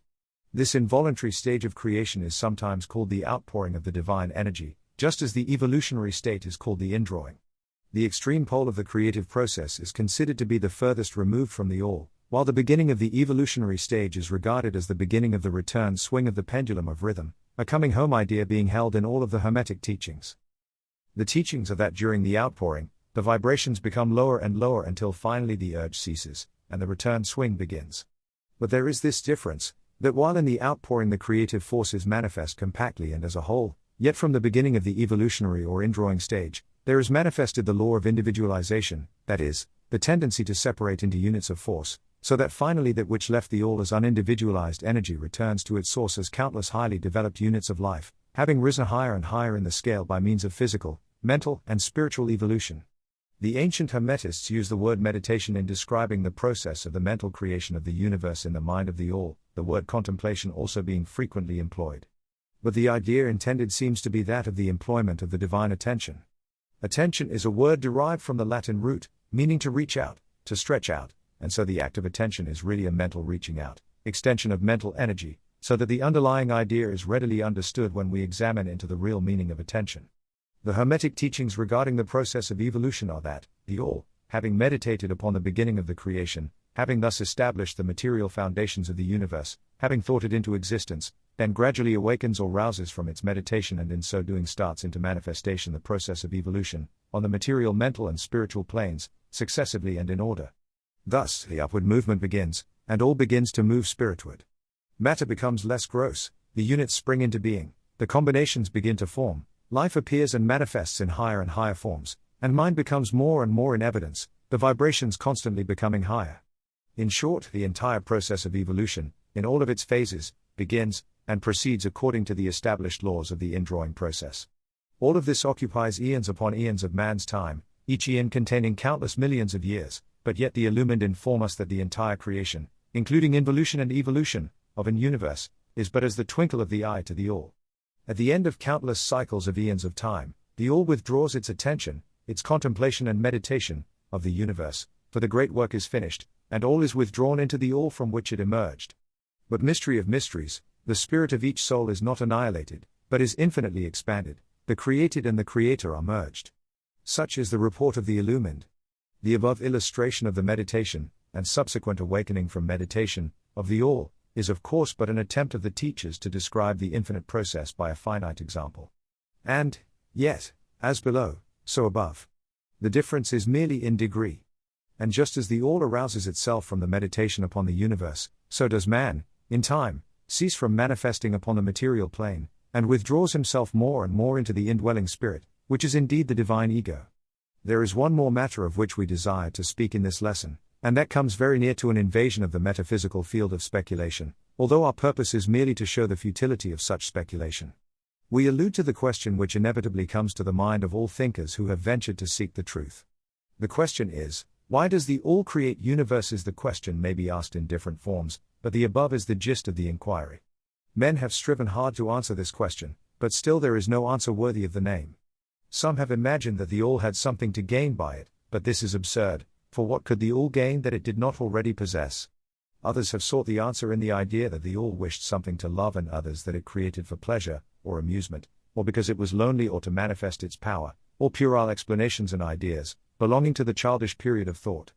Others have sought to explain the mystery by assuming that the all found itself compelled to create, by reason of its own internal nature, its creative instinct. This idea is in advance of the others, but its weak point lies in the idea of the all being compelled by anything, internal or external. If its internal nature or creative instinct compelled it to do anything, then the internal nature or creative instinct would be the absolute, instead of the all, and so accordingly that part of the proposition falls. And, yet, the all does create and manifest, and seems to find some kind of satisfaction in so doing. And it is difficult to escape the conclusion that in some infinite degree it must have what would correspond to an inner nature, or creative instinct, in man, with correspondingly infinite desire and will. It could not act unless it willed to act, and it would not will to act, unless it desired to act, and it would not desire to act unless it obtained some satisfaction thereby. And all of these things would belong to an inner nature, and might be postulated as existing according to the law of correspondence. But still, we prefer to think of the all as acting entirely free from any influence, internal as well as external. That is the problem which lies at the root of difficulty, and the difficulty that lies at the root of the problem. Strictly speaking, there cannot be said to be any reason whatsoever for the all to act, for a reason implies a cause, and the all is above cause and effect, except when it wills to become a cause, at which time the principle is set into motion.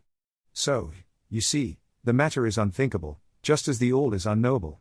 Just as we say the all merely is, so we are compelled to say that the all acts because it acts. At the last, the all is all reason in itself, all law in itself, all action in itself, and it may be said, truthfully, that the all is its own reason, its own law, its own act, or still further, that the all, its reason, its act, its law, are one, all being names for the same thing. In the opinion of those who are giving you these present lessons, the answer is locked up in the inner self of the all, along with its secret of being. The law of correspondence, in our opinion, reaches only to that aspect of the all, which may be spoken of as the aspect of becoming. Back of that aspect is the aspect of being in which all laws are lost in law, all principles merge into principle, and the all, principle, and being, are identical, one and the same. Therefore, metaphysical speculation on this point is futile. We go into the matter here, merely to show that we recognize the question, and also the absurdity of the ordinary answers of metaphysics and theology. In conclusion, it may be of interest to our students to learn that while some of the ancient, and modern, Hermetic teachers have rather inclined in the direction of applying the principle of correspondence to the question, with the result of the inner nature conclusion. Still, the legends have it that Hermes, the Great, when asked this question by his advanced students, answered them by pressing his lips tightly together and saying not a word, indicating that there was no answer. But then he may have intended to apply the axiom of his philosophy, that the lips of wisdom are closed, except to the ears of understanding, believing that even his advanced students did not possess the understanding which entitled them to the teaching. At any rate, if Hermes possessed the secret, he failed to impart it, and so far as the world is concerned, the lips of Hermes are closed regarding it. And where the great Hermes hesitated to speak, what mortal may dare to teach? But remember, that whatever be the answer to this problem, if indeed there be an answer, the truth remains that, while all is in the all, it is equally true that the all is in all. The teaching on this point is emphatic. And, we may add the concluding words of the quotation, "To him who truly understands this truth, hath come great knowledge." Chapter 8. Planes of Correspondence. As above, so below, as below, so above, the Kybalion. The great second Hermetic principle embodies the truth that there is a harmony, agreement, and correspondence between the several planes of manifestation, life, and being. This truth is a truth because all that is included in the universe emanates from the same source, and the same laws, principles, and characteristics apply to each unit, or combination of units, of activity, as each manifests its own phenomena upon its own plane. For the purpose of convenience of thought and study, the Hermetic philosophy considers that the universe may be divided into three great classes of phenomena, known as the three great planes, namely 1. The great physical plane. 2. The great mental plane. 3. The great spiritual plane. These divisions are more or less artificial and arbitrary, for the truth is that all of the three divisions are but ascending degrees of the great scale of life, the lowest point of which is undifferentiated matter, and the highest point that of spirit. And, moreover, the different planes shade into each other, so that no hard and fast division may be made between the higher phenomena of the physical and the lower of the mental, or between the higher of the mental and the lower of the physical. In short, the three great planes may be regarded as three great groups of degrees of life manifestation. While the purposes of this little book do not allow us to enter into an extended discussion of, or explanation of, the subject of these different planes, still we think it well to give a general description of the same at this point. At the beginning we may as well consider the question so often asked by the neophyte, who desires to be informed regarding the meaning of the word plane, which term has been very freely used, and very poorly explained, in many recent works upon the subject of occultism. The question is generally about as follows: is a plane a place having dimensions, or is it merely a condition or state? We answer, no, not a place, nor ordinary dimension of space, and yet more than a state or condition. It may be considered as a state or condition, and yet the state or condition is a degree of dimension, in a scale subject to measurement. Somewhat paradoxical, is it not? But let us examine the matter. A dimension, is a measure in a straight line, relating to measure, etc. The ordinary dimensions of space are length, breadth, and height, or perhaps length, breadth, height, thickness or circumference. But there is another dimension of created things or measure in a straight line, known to occultists, and to scientists as well, although the latter have not as yet applied the term dimension to it, and this new dimension, which, by the way, is the much speculated about fourth dimension, is the standard used in determining the degrees or planes. This fourth dimension may be called the dimension of vibration. It is a fact well known to modern science, as well as to the Hermetists who have embodied the truth in their third Hermetic principle, that everything is in motion, everything vibrates, nothing is at rest. From the highest manifestation, to the lowest, everything and all things vibrate. Not only do they vibrate at different rates of motion, but as in different directions and in a different manner. The degrees of the rate of vibrations constitute the degrees of measurement on the scale of vibrations, in other words the degrees of the fourth dimension. And these degrees form what occultists call planes. The higher the degree of rate of vibration, the higher the plane, and the higher the manifestation of life occupying that plane. So that while a plane is not a place, nor yet a state or condition, yet it possesses qualities common to both. We shall have more to say regarding the subject of the scale of vibrations in our next lessons, in which we shall consider the Hermetic principle of vibration. You will kindly remember, however, that the three great planes are not actual divisions of the phenomena of the universe, but merely arbitrary terms used by the Hermetists in order to aid in the thought and study of the various degrees and forms of universal activity and life. The atom of matter, the unit of force, the mind of man, and the being of the archangel are all but degrees in one scale, and all fundamentally the same. The difference between solely a matter of degree, and rate of vibration, all are creations of the All, and have their existence solely within the infinite mind of the All. The Hermetists subdivide each of the three great planes into 7 minor planes, and each of these latter are also subdivided into 7 subplanes, all divisions being more or less arbitrary, shading into each other, and adopted merely for convenience of scientific study and thought.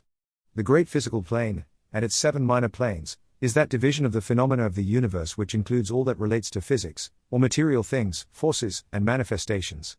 It includes all forms of that which we call matter, and all forms of that which we call energy or force.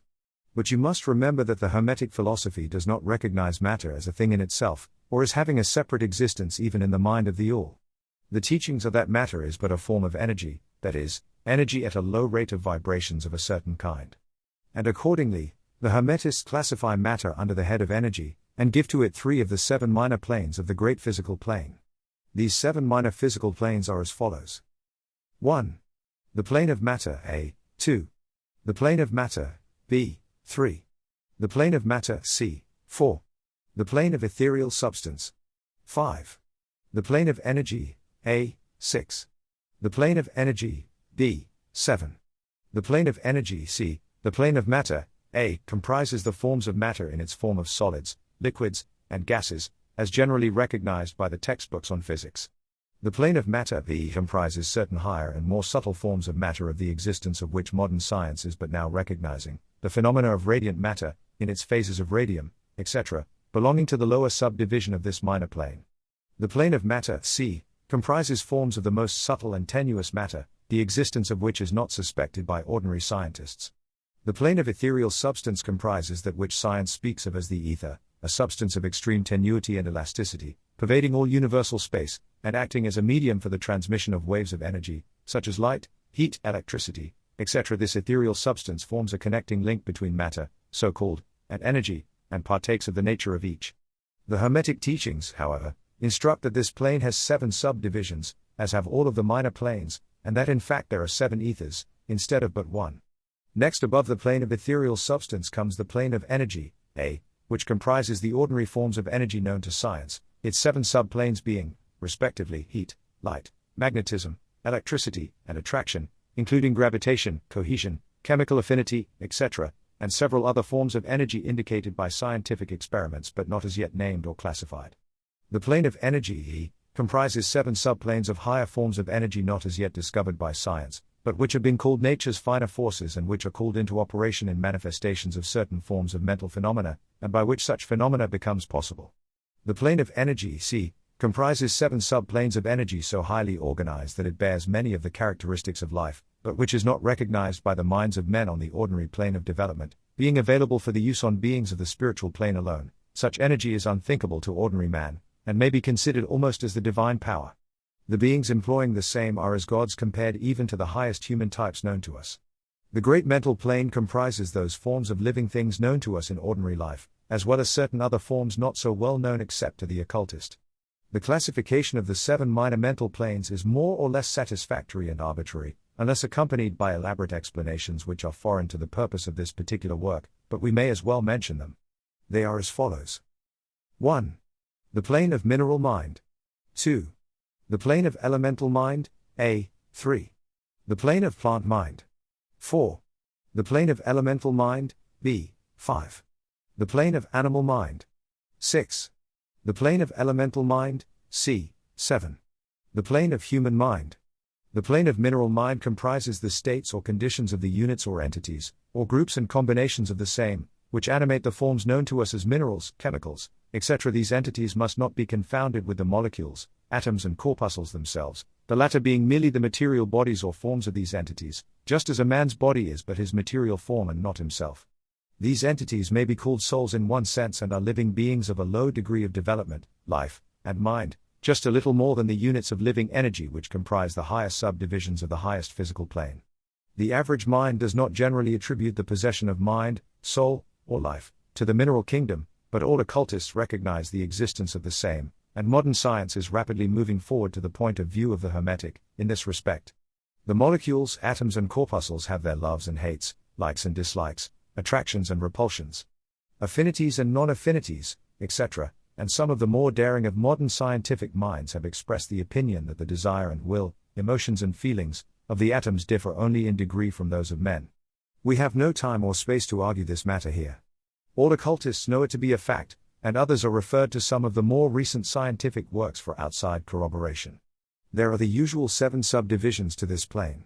The plane of elemental mind, A, comprises the state or condition, and degree of mental and vital development of a class of entities unknown to the average man but recognized to occultists. They are invisible to the ordinary senses of man, but, nevertheless, exist and play their part of the drama of the universe. Their degree of intelligence is between that of the mineral and chemical entities on the one hand, and of the entities of the plant kingdom on the other. There are 7 subdivisions to this plane, also.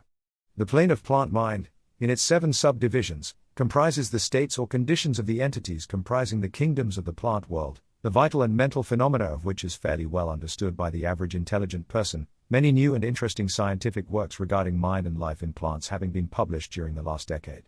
Plants have life, mind and souls, as well as have the animals, man and Superman. The plane of elemental mind, B, in its 7 subdivisions, comprises the states and conditions of a higher form of elemental or unseen entities, playing their part in the general work of the universe, the mind and life of which form a part of the scale between the plane of plant mind and the plane of animal mind, the entities partaking of the nature of both. The plane of animal mind, in its 7 subdivisions, comprises the states and conditions of the entities, beings, or souls, animating the animal forms of life, familiar to us all. It is not necessary to go into details regarding this kingdom or plane of life, for the animal world is as familiar to us as is our own. The plane of elemental mind, C, in its 7 subdivisions, comprises those entities or beings, invisible as are all such elemental forms, which partake of the nature of both animal and human life in a degree and in certain combinations. The highest forms are semi-human in intelligence. The plane of human mind, in its 7 subdivisions, comprises those manifestations of life and mentality which are common to man, in his various grades, degrees and divisions. In this connection, we wish to point out the fact that the average man of today occupies but the 4th subdivision of the plane of human mind, and only the most intelligent have crossed the borders of the 5th subdivision. It has taken the race millions of years to reach this stage, and it will take many more years for the race to move on to the 6th and 7th subdivisions, and beyond. But remember, that there have been races before us which have passed through these degrees, and then on to higher planes. Our own race is the 5th, with stragglers from the 4th, which has set foot upon the path. And, then there are a few advanced souls of our own race who have outstripped the masses, and who have passed on to the 6th and 7th subdivision, and some few being still further on. The man of the 6th subdivision will be the Superman, he of the 7th will be the Overman. In our consideration of the 7 minor mental planes, we have merely referred to the 3 elementary planes in a general way. We do not wish to go into this subject in detail in this work, for it does not belong to this part of the general philosophy and teachings. But we may say this much, in order to give you a little clearer idea of the relations of these planes to the more familiar ones. The elementary planes bear the same relation to the planes of mineral, plant, animal and human mentality and life, that the black keys on the piano do to the white keys. The white keys are sufficient to produce music, but there are certain scales, melodies, and harmonies, in which the black keys play their part, and in which their presence is necessary. They are also necessary as connecting links of soul condition, entity states, etc., between the several other planes, certain forms of development being attained therein, this last fact giving to the reader who can read between the lines a new light upon the processes of evolution, and a new key to the secret door of the leaps of life between kingdom and kingdom. The great kingdoms of elementals are fully recognized by all occultists, and the esoteric writings are full of mention of them. The readers of Bulwer's Sananai and similar tales will recognize the entities inhabiting these planes of life. Passing on from the great mental plane to the great spiritual plane, what shall we say? How can we explain these higher states of being, life, and mind, to minds as yet unable to grasp and understand the higher subdivisions of the plane of human mind? The task is impossible. We can speak only in the most general terms. How may light be described to a man born blind, how sugar, to a man who has never tasted anything sweet, how harmony, to one born deaf? All that we can say is that the 7 minor planes of the great spiritual plane, each minor plane having its 7 subdivisions, comprise beings possessing life, mind and form as far above that of man of today as the latter is above the earthworm, mineral or even certain forms of energy or matter.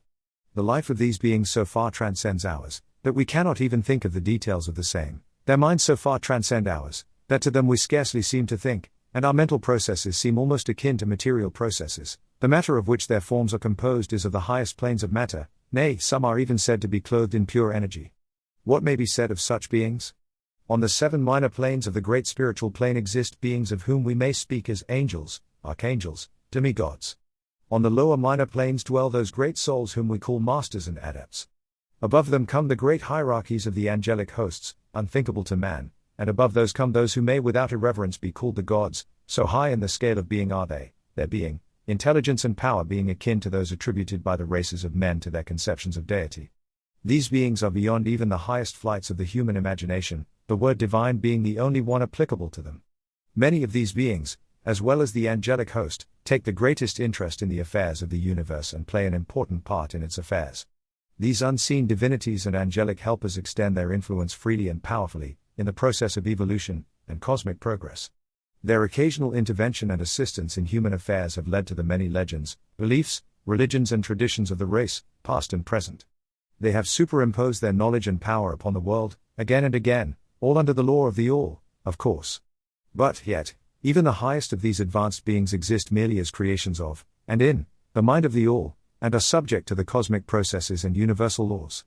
They are still mortal.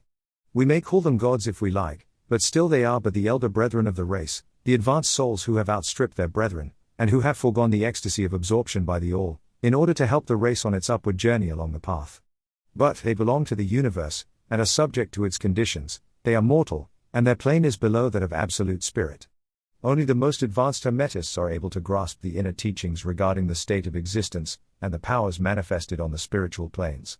The phenomena is so much higher than that of the mental planes that a confusion of ideas would surely result from an attempt to describe the same.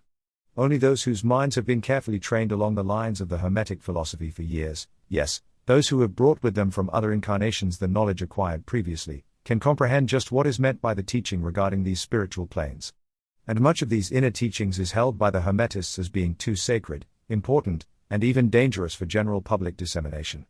The intelligent student may recognize what we mean by this when we state that the meaning of spirit as used by the Hermetists is akin to living power, animated force, inner essence, essence of life, etc., which meaning must not be confounded with that usually and commonly employed in connection with the term, i.e., religious, ecclesiastical, spiritual, ethereal, holy, etc., etc. To occultists the word spirit is used in the sense of the animating principle, carrying with it the idea of power, living energy, mystic force, etc. And occultists know that which is known to them as spiritual power may be employed for evil as well as good ends, in accordance with the principle of polarity, a fact which has been recognized by the majority of religions in their conceptions of Satan, Beelzebub, the devil, Lucifer, fallen angels, etc. And so the knowledge regarding these planes has been kept in the Holy of Holies in all esoteric fraternities and occult orders, in the secret chamber of the temple.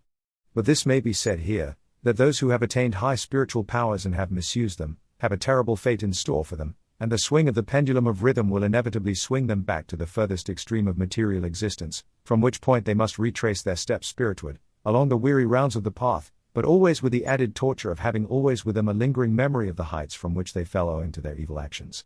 The legends of the fallen angels have a basis in actual facts, as all advanced occultists know.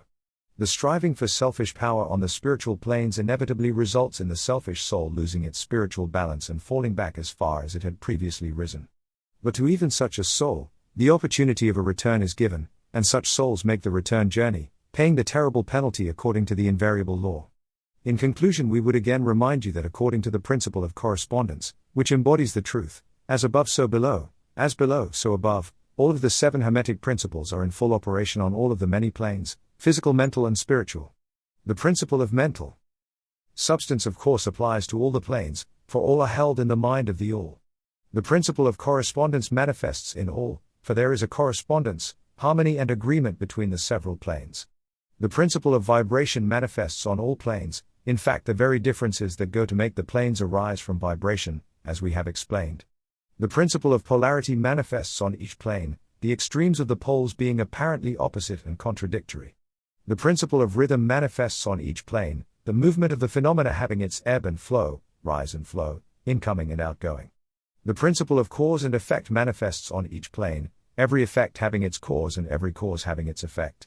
The principle of gender manifests on each plane, the creative energy being always manifest, and operating along the lines of its masculine and feminine aspects. As above so below, as below, so above. This centuries-old Hermetic axiom embodies one of the great principles of universal phenomena. As we proceed with our consideration of the remaining principles, we will see even more clearly the truth of the universal nature of this great principle of correspondence. Chapter 9. Vibration. Nothing rests, everything moves, everything vibrates, the Kybalion. The great third Hermetic principle, the principle of vibration, embodies the truth that motion is manifest in everything in the universe, that nothing is at rest, that everything moves, vibrates, and circles. This Hermetic principle was recognized by some of the early Greek philosophers who embodied it in their systems. But then, for centuries it was lost sight of by the thinkers outside of the Hermetic ranks. But in the 19th century physical science rediscovered the truth, and the 20th century scientific discoveries have added additional proof of the correctness and truth of this centuries old Hermetic doctrine. The Hermetic teachings are that not only is everything in constant movement and vibration, but that the differences between the various manifestations of the universal power are due entirely to the varying rate and mode of vibrations. Not only this, but that even the all, in itself, manifests a constant vibration of such an infinite degree of intensity and rapid motion that it may be practically considered as at rest, the teachers directing the attention of the students to the fact that even on the physical plane a rapidly moving object, such as a revolving wheel, seems to be at rest. The teachings are to the effect that spirit is at one end of the pole of vibration, the other pole being certain extremely gross forms of matter. Between these two poles are millions upon millions of different rates and modes of vibration. Modern science has proven that all that we call matter and energy are but modes of vibratory motion, and some of the more advanced scientists are rapidly moving toward the positions of the occultists who hold that the phenomena of mind are likewise modes of vibration or motion. Let us see what science has to say regarding the question of vibrations in matter and energy. In the first place, science teaches that all matter manifests, in some degree, the vibrations arising from temperature or heat. Be an object cold or hot, both being but degrees of the same things, it manifests certain heat vibrations, and in that sense is in motion and vibration. Then all particles of matter are in circular movement, from corpuscle to suns. The planets revolve around suns, and many of them turn on their axes. The suns move around greater central points, and these are believed to move around still greater, and so on, ad infinitum. The molecules of which the particular kinds of matter are composed are in a state of constant vibration and movement around each other and against each other. The molecules are composed of atoms, which, likewise, are in a state of constant movement and vibration. The atoms are composed of corpuscles, sometimes called electrons, ions, etc., which also are in a state of rapid motion, revolving around each other, and which manifest a very rapid state and mode of vibration. And, so we see that all forms of matter manifest vibration, in accordance with the Hermetic principle of vibration. And so it is with the various forms of energy. Science teaches that light, heat, magnetism and electricity are but forms of vibratory motion connected in some way with, and probably emanating from the ether. Science does not as yet attempt to explain the nature of the phenomena known as cohesion, which is the principle of molecular attraction, nor chemical affinity, which is the principle of atomic attraction, nor gravitation, the greatest mystery of the three, which is the principle of attraction by which every particle or mass of matter is bound to every other particle or mass. These three forms of energy are not as yet understood by science, yet the right is inclined to the opinion that these two are manifestations of some form of vibratory energy, a fact which the Hermetists have held and taught for ages past. The universal ether, which is postulated by science without its nature being understood clearly, is held by the Hermetists to be but a higher manifestation of that which is erroneously called matter, that is to say, matter at a higher degree of vibration, and is called by them the ethereal substance. The Hermetists teach that this ethereal substance is of extreme tenuity and elasticity, and pervades universal space, serving as a medium of transmission of waves of vibratory energy, such as heat, light, electricity, magnetism, etc. The teachings are that the ethereal substance is a connecting link between the forms of vibratory energy known as matter on the one hand, and energy or force on the other, and also, that it manifests a degree of vibration, in rate and mode, entirely its own. Scientists have offered the illustration of a rapidly moving wheel, top, or cylinder, to show the effects of increasing rates of vibration. The illustration supposes a wheel, top, or revolving cylinder, running at a low rate of speed. We will call this revolving thing the object in following out the illustration. Let us suppose the object moving slowly. It may be seen readily, but no sound of its movement reaches the ear. The speed is gradually increased. In a few moments its movement becomes so rapid that a deep growl or low note may be heard. Then as the rate is increased the note rises one in the musical scale.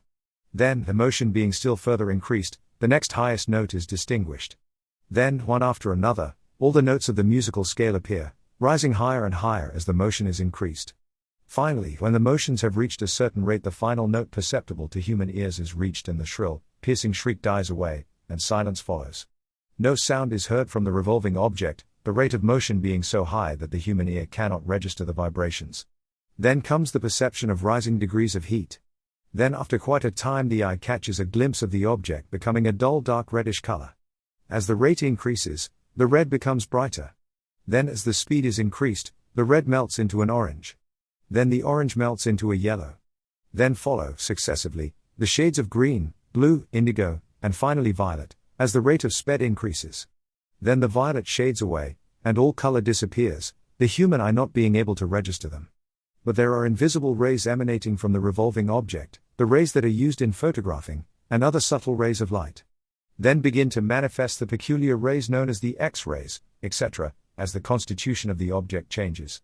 Electricity and magnetism are emitted when the appropriate rate of vibration is attained. When the object reaches a certain rate of vibration, its molecules disintegrate and resolve themselves into the original elements or atoms. Then the atoms, following the principle of vibration, are separated into the countless corpuscles of which they are composed. And finally, even the corpuscles disappear and the object may be said to be composed of the ethereal substance. Science does not dare to follow the illustration further, but the Hermetists teach that if the vibrations be continually increased, the object would mount up the successive states of manifestation and would in turn manifest the various mental stages, and then on spiritward, until it would finally re-enter the All, which is absolute spirit. The object, however, would have ceased to be an object long before the stage of ethereal substance was reached, but otherwise the illustration is correct inasmuch as it shows the effect of constantly increased rates and modes of vibration. It must be remembered, in the above illustration, that at the stages at which the object throws off vibrations of light, heat, etc., it is not actually resolved into those forms of energy, which are much higher in the scale, but simply that it reaches a degree of vibration in which those forms of energy are liberated, in a degree, from the confining influences of its molecules, atoms and corpuscles, as the case may be.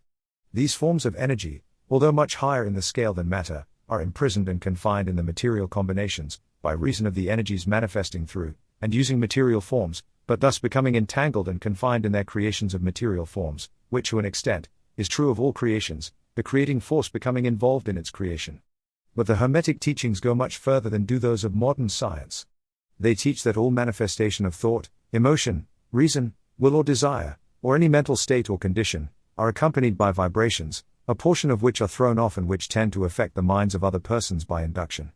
This is the principle which produces the phenomena of telepathy, mental influence, and other forms of the action and power of mind over mind, with which the general public is rapidly becoming acquainted, owing to the wide dissemination of occult knowledge by the various schools, cults and teachers along these lines at this time.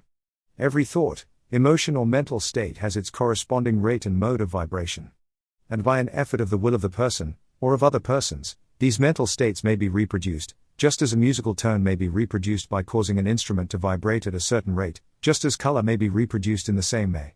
By a knowledge of the principle of vibration, as applied to mental phenomena, one may polarize his mind at any degree he wishes, thus gaining a perfect control over his mental states, moods, etc. In the same way he may affect the minds of others, producing the desired mental states in them.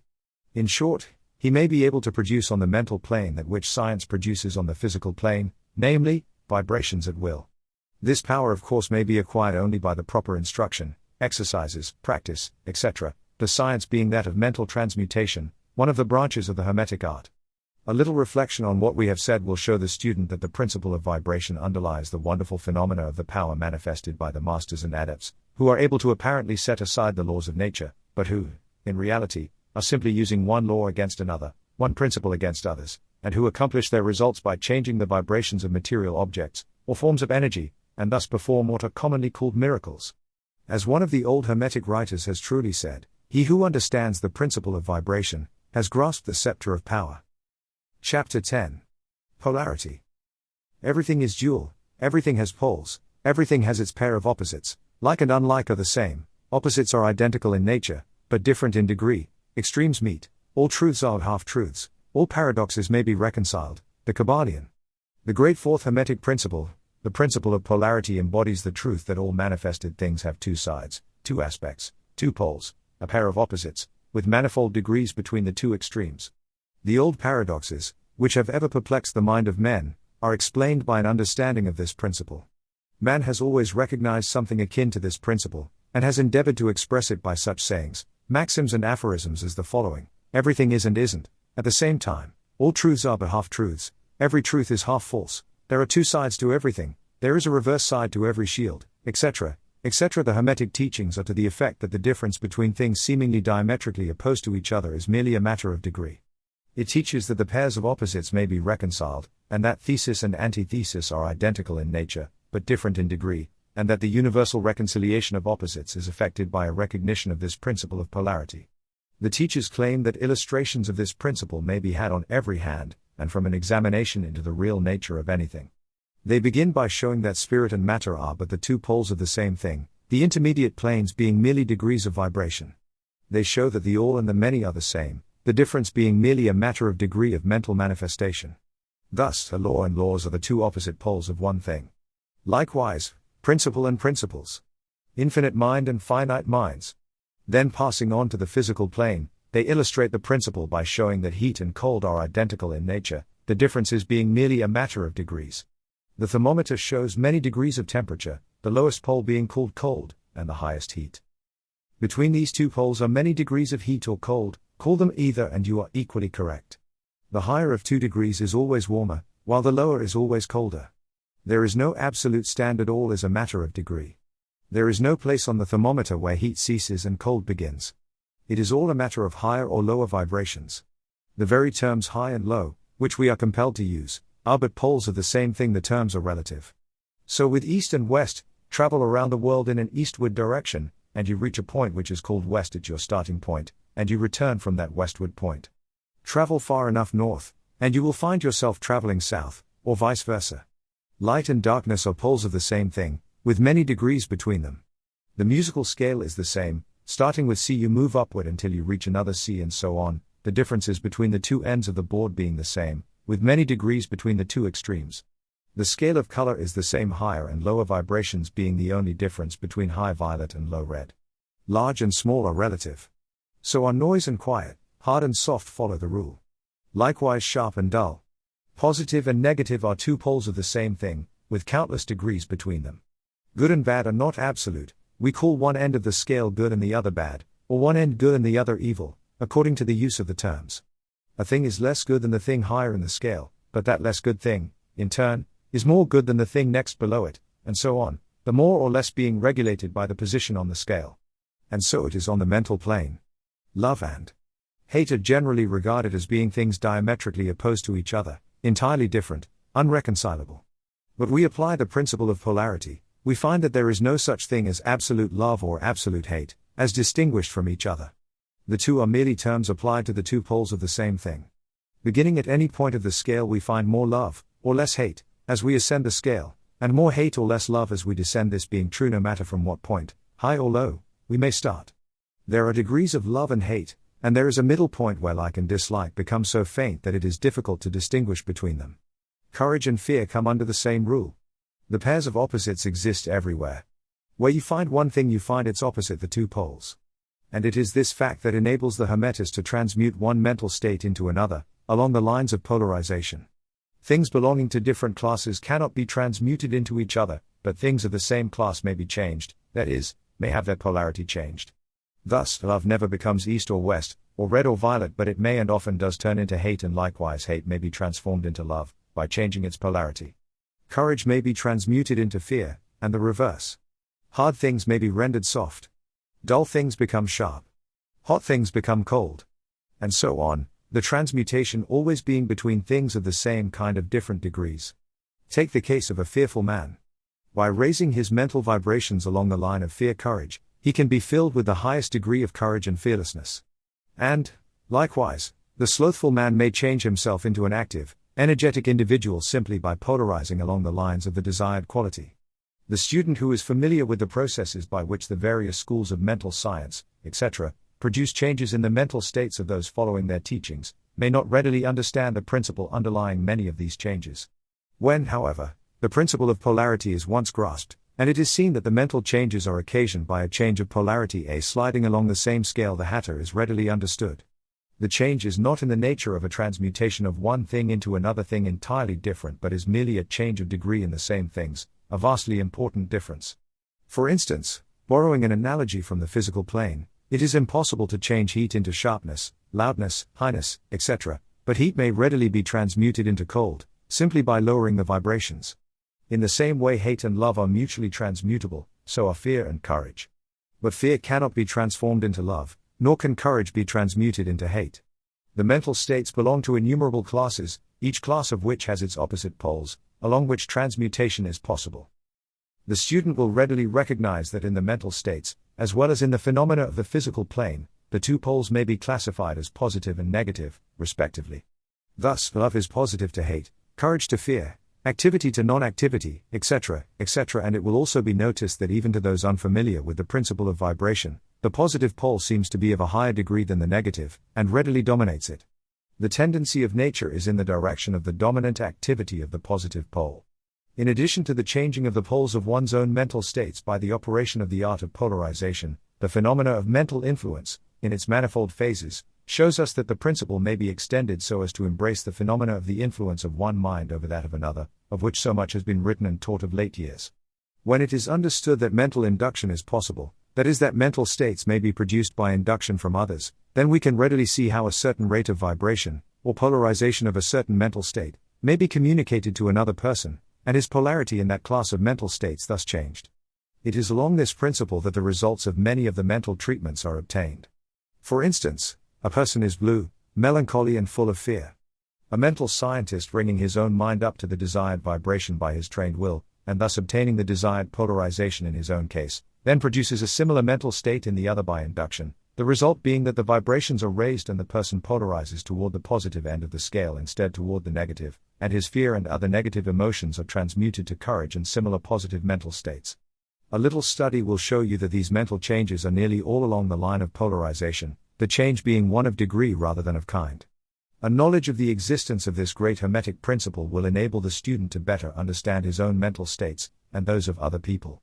He will see that these states are all matters of degree, and seeing thus, he will be able to raise or lower the vibration at will, to change his mental poles, and thus be master of his mental states, instead of being their servant and slave. And by his knowledge he will be able to aid his fellows intelligently and by the appropriate methods change the polarity when the same is desirable. We advise all students to familiarize themselves with this principle of polarity, for a correct understanding of the same will throw light on many difficult subjects. Chapter 11. Rhythm. Everything flows out and in, everything has its tides, all things rise and fall, the pendulum swing manifests in everything, the measure of the swing to the right is the measure of the swing to the left, rhythm compensates, the Kybalion. The great fifth Hermetic principle, the principle of rhythm, embodies the truth that in everything there is manifested a measured motion, a to and from movement, a flow and inflow, a swing forward and backward, a pendulum-like movement, a tide-like ebb and flow, a high tide and a low tide, between the two poles manifest on the physical, mental or spiritual planes. The principle of rhythm is closely connected with the principle of polarity described in the preceding chapter. Rhythm manifests between the two poles established by the principle of polarity. This does not mean, however, that the pendulum of rhythm swings to the extreme poles, for this rarely happens. In fact, it is difficult to establish the extreme polar opposites in the majority of cases. But the swing is ever toward first one pole and then the other. There is always an action and reaction, an advance and a retreat, a rising and a sinking, manifested in all of the airs and phenomena of the universe. Suns, worlds, men, animals, plants, minerals, forces, energy, mind and matter, yes, even spirit, manifests this principle. The principle manifests in the creation and destruction of worlds, in the rise and fall of nations, in the life history of all things, and finally in the mental states of man. Beginning with the manifestations of spirit, of the all, it will be noticed that there is ever the outpouring and the indrawing, the outbreathing and inbreathing of Brahm, as the Brahmins word it. Universes are created, reach their extreme low point of materiality, and then begin in their upward swing. Suns spring into being, and then their height of power being reached, the process of retrogression begins, and after eons they become dead masses of matter, awaiting another impulse which starts again their inner energies into activity and a new solar life cycle is begun. And thus it is with all the worlds, they are born, grow and die, only to be reborn. And thus it is with all the things of shape and form, they swing from action to reaction, from birth to death, from activity to inactivity, and then back again. Thus it is with all living things, they are born, grow, and die, and then are reborn.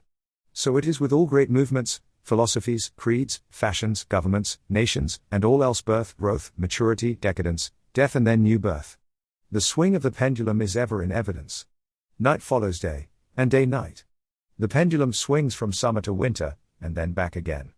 The corpuscles, atoms, molecules, and all masses of matter, swing around the circle of their nature. There is no such thing as absolute rest, or cessation from movement, and all movement partakes of rhythm. The principle is of universal application. It may be applied to any question, or phenomena of any of the many planes of life. It may be applied to all phases of human activity. There is always the rhythmic swing from one pole to the other. The universal pendulum is ever in motion. The tides of life flow in and out, according to law. The principle of rhythm is well understood by modern science, and is considered a universal law as applied to material things. But the Hermetists carry the principle much further, and know that its manifestations and influence extend to the mental activities of man, and that it accounts for the bewildering succession of moods, feelings and other annoying and perplexing changes that we notice in ourselves. But the Hermetists, by studying the operations of this principle, have learned to escape some of its activities by transmutation. The Hermetic masters long since discovered that while the principle of rhythm was invariable, and ever in evidence in mental phenomena, still there were two planes of its manifestation so far as mental phenomena are concerned. They discovered that there were two general planes of consciousness, the lower and the higher, the understanding of which fact enabled them to rise to the higher plane and thus escape the swing of the rhythmic pendulum which manifested on the lower plane. In other words, the swing of the pendulum occurred on the unconscious plane, and the consciousness was not affected. This they call the law of neutralization. Its operations consist in the raising of the ego above the vibrations of the unconscious plane of mental activity, so that the negative swing of the pendulum is not manifested in consciousness, and therefore they are not affected. It is akin to rising above a thing and letting it pass beneath you.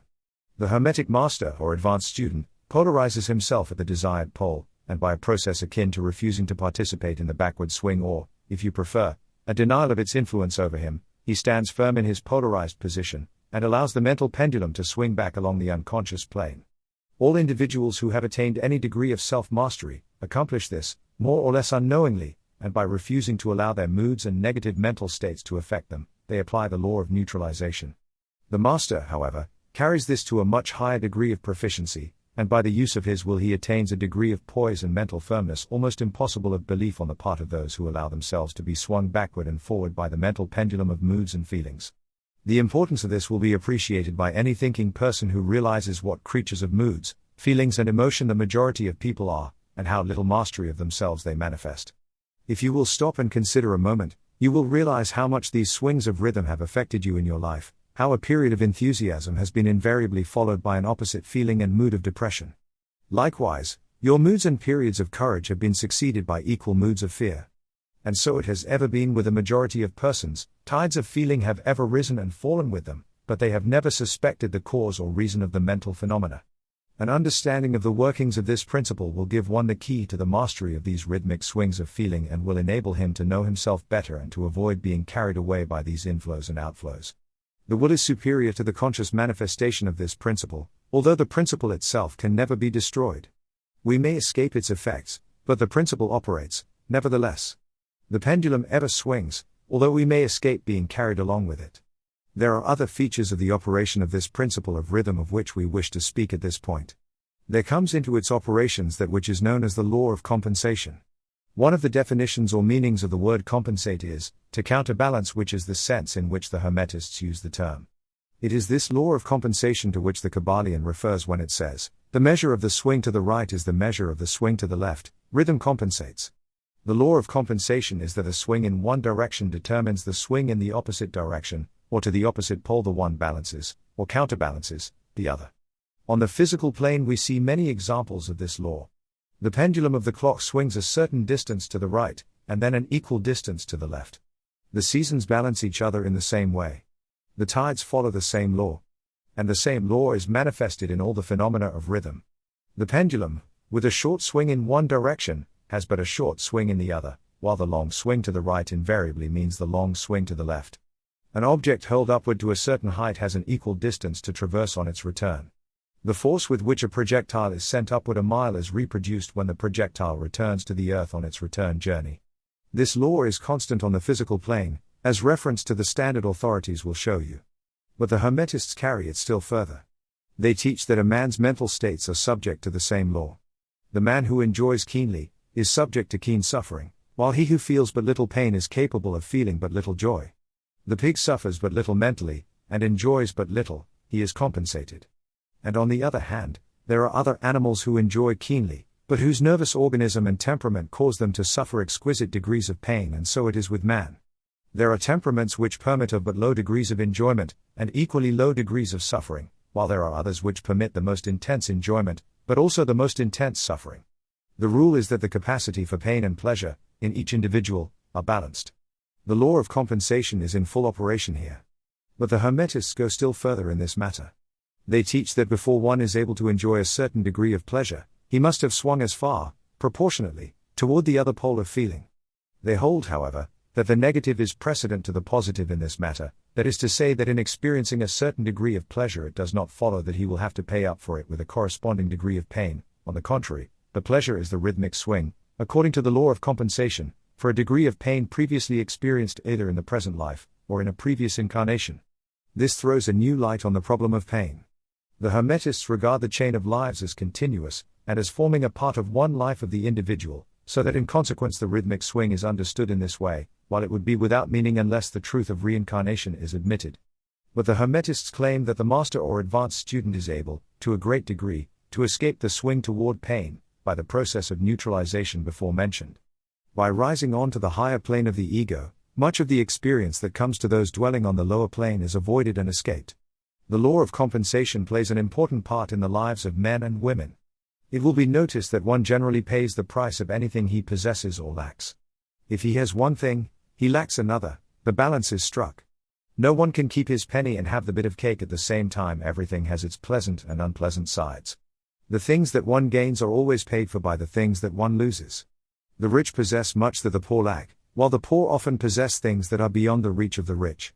The millionaire may have the inclination toward feasting, and the wealth wherewith to secure all the dainties and luxuries of the table, while he lacks the appetite to enjoy the same. He envies the appetite and digestion of the laborer who lacks the wealth and inclinations of the millionaire, and who gets more pleasure from his plain food than the millionaire could obtain even if his appetite were not jaded, nor his digestion ruined, for the wants, habits and inclinations differ.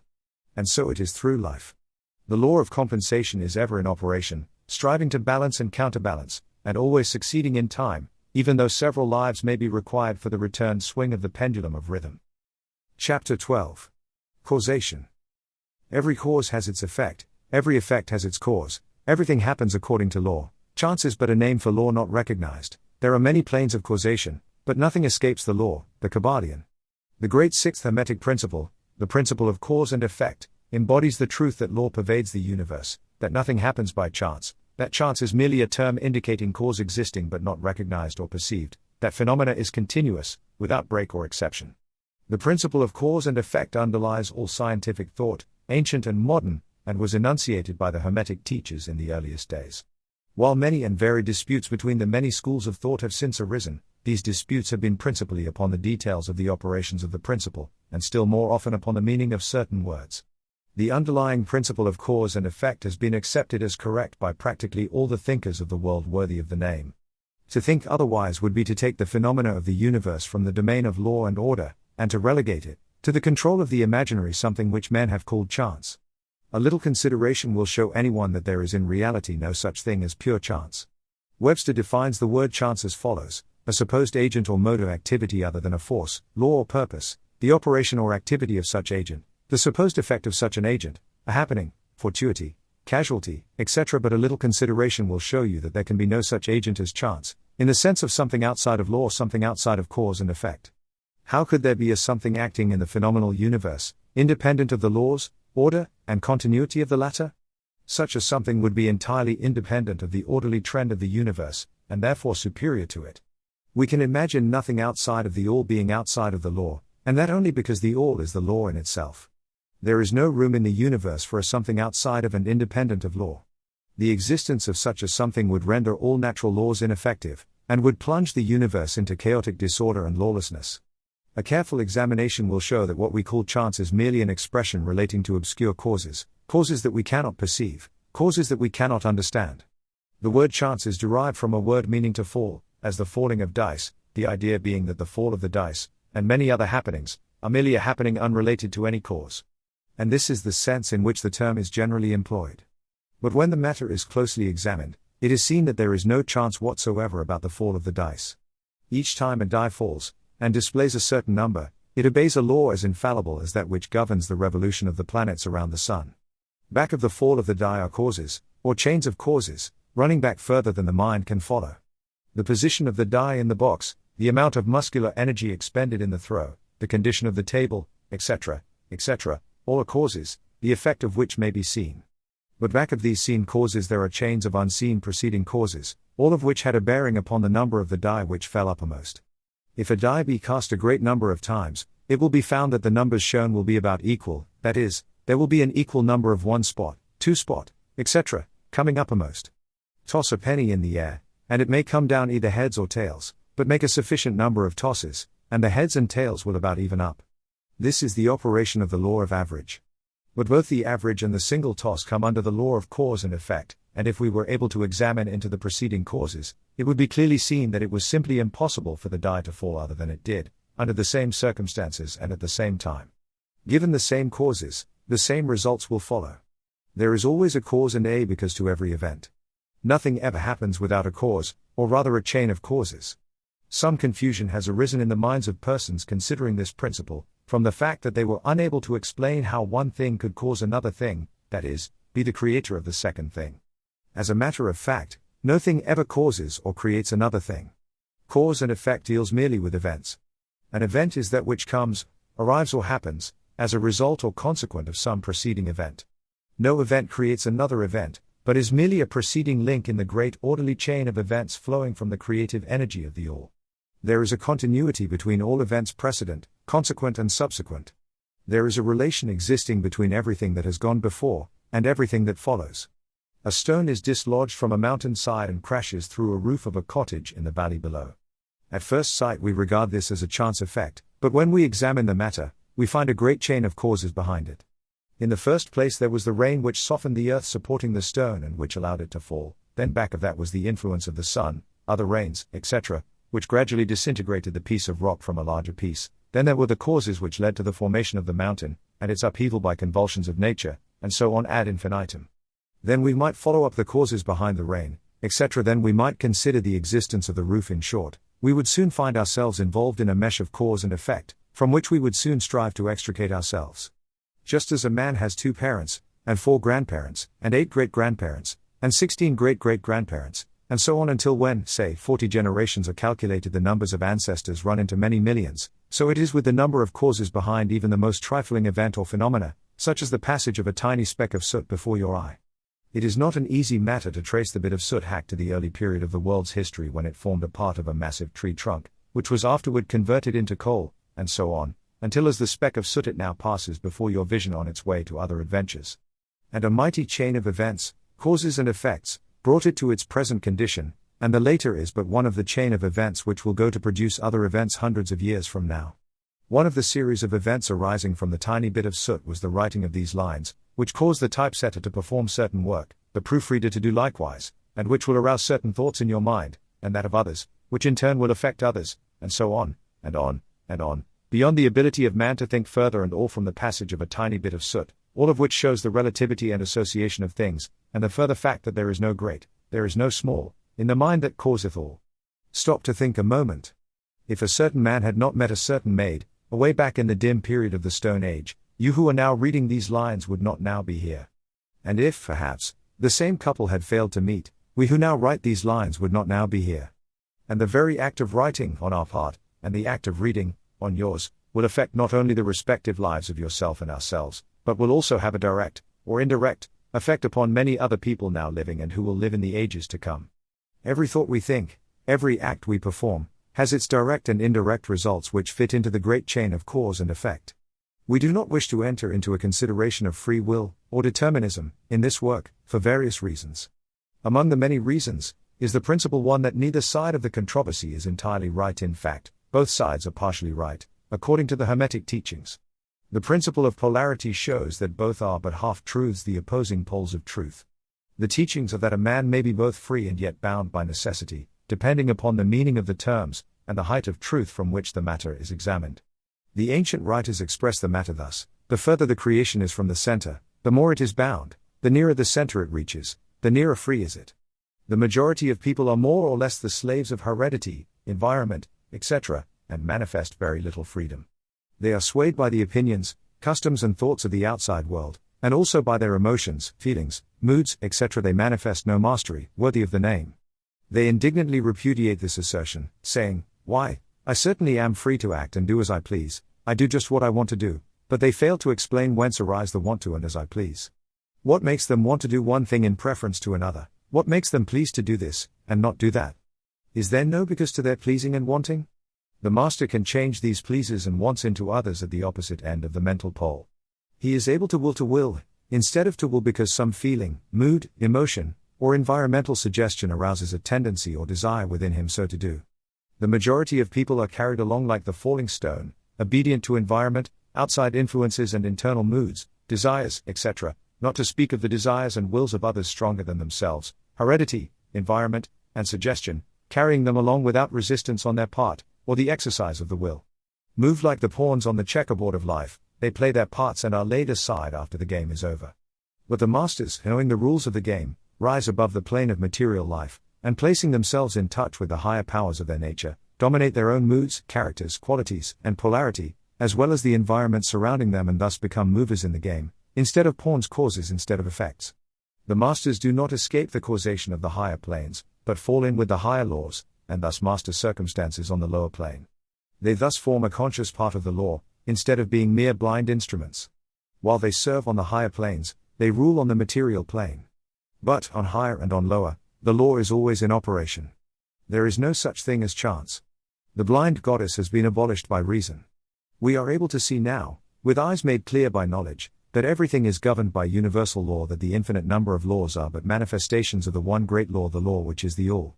It is true indeed that not a sparrow drops unnoticed by the mind of the owl, that even the hairs on our head are numbered, as the scriptures have said. There is nothing outside of law, nothing that happens contrary to it. And yet, do not make the mistake of supposing that man is but a blind automaton, far from that.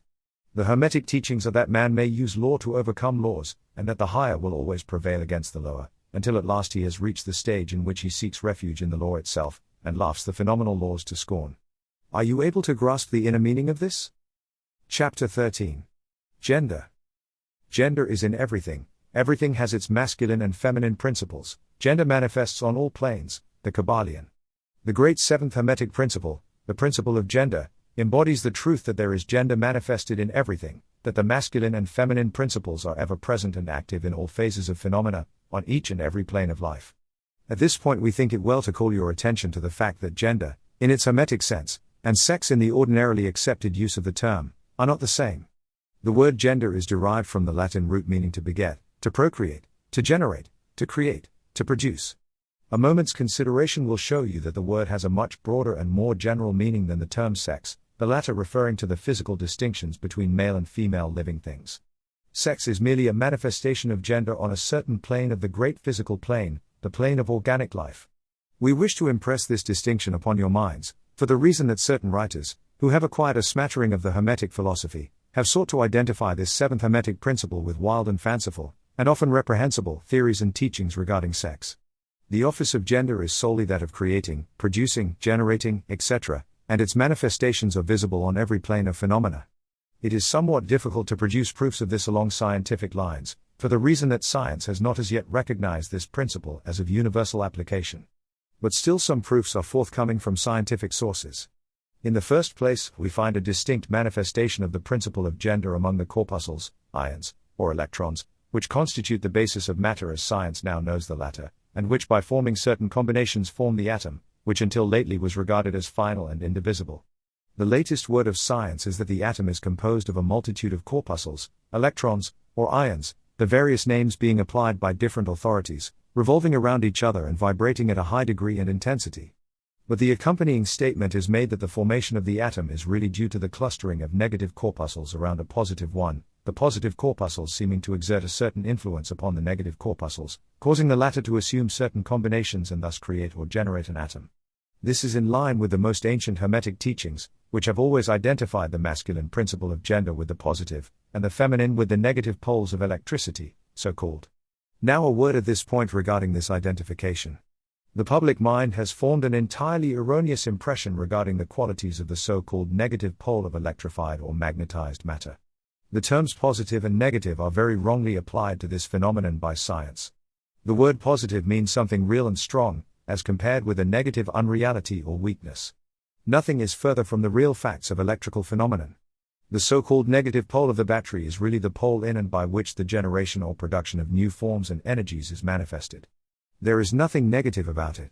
The best scientific authorities now use the word cathode in place of negative, the word cathode coming from the Greek root meaning descent, the path of generation, etc. From the cathode pole emerge the swarm of electrons or corpuscles. From the same pole emerge those wonderful rays which have revolutionized scientific conceptions during the past decade. The cathode pole is the mother of all of the strange phenomena which have rendered useless the old textbooks, and which have caused many long-accepted theories to be relegated to the scrap pile of scientific speculation. The cathode, or negative pole, is the mother principle of electrical phenomena, and of the finest forms of matter as yet known to science. So, you see, we are justified in refusing to use the term negative in our consideration of the subject, and in insisting upon substituting the word feminine for the old term. The facts of the case bear us out in this, without taking the Hermetic teachings into consideration. And so, we shall use the word feminine in the place of negative in speaking of that pole of activity. The latest scientific teachings are that the creative corpuscles or electrons are feminine. Science says they are composed of negative electricity, we say they are composed of feminine energy. A feminine corpuscle becomes detached from, or rather leaves, a masculine corpuscle, and starts on a new career.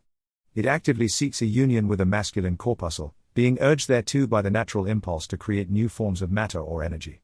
One writer goes so far as to use the term it at once seeks, of its own volition, a union, etc. This detachment and uniting form the basis of the greater part of the activities of the chemical world. When the feminine corpuscle unites with a masculine corpuscle, a certain process is begun. The feminine particles vibrate rapidly under the influence of the masculine energy, and circle rapidly around the latter. The result is the birth of a new atom. This new atom is really composed of a union of the masculine and feminine electrons, or corpuscles, but when the union is formed the atom is a separate thing, having certain properties, but no longer manifesting the property of free electricity. The process of detachment or separation of the feminine electrons is called ionization. These electrons, or corpuscles, are the most active workers in nature's field. Arising from their unions, or combinations, manifest the varied phenomena of light, heat, electricity, magnetism, attraction, repulsion, chemical affinity and the reverse, and similar phenomena. And all this arises from the operation of the principle of gender on the plane of energy. The part of the masculine principle seems to be that of directing a certain inherent energy toward the feminine principle, and thus starting into activity the creative processes. But the feminine principle is the one always doing the active creative work, and this is so on all planes. And yet, each principle is incapable of operative energy without the assistance of the other. In some of the forms of life, the two principles are combined in one organism. For that matter, everything in the organic world manifests both genders. There is always the masculine present in the feminine form, and the feminine form. The Hermetic teachings include much regarding the operation of the two principles of gender in the production and manifestation of various forms of energy, etc., but we do not deem it expedient to go into detail regarding the same at this point, because we are unable to back up the same with scientific proof, for the reason that science has not as yet progressed thus far.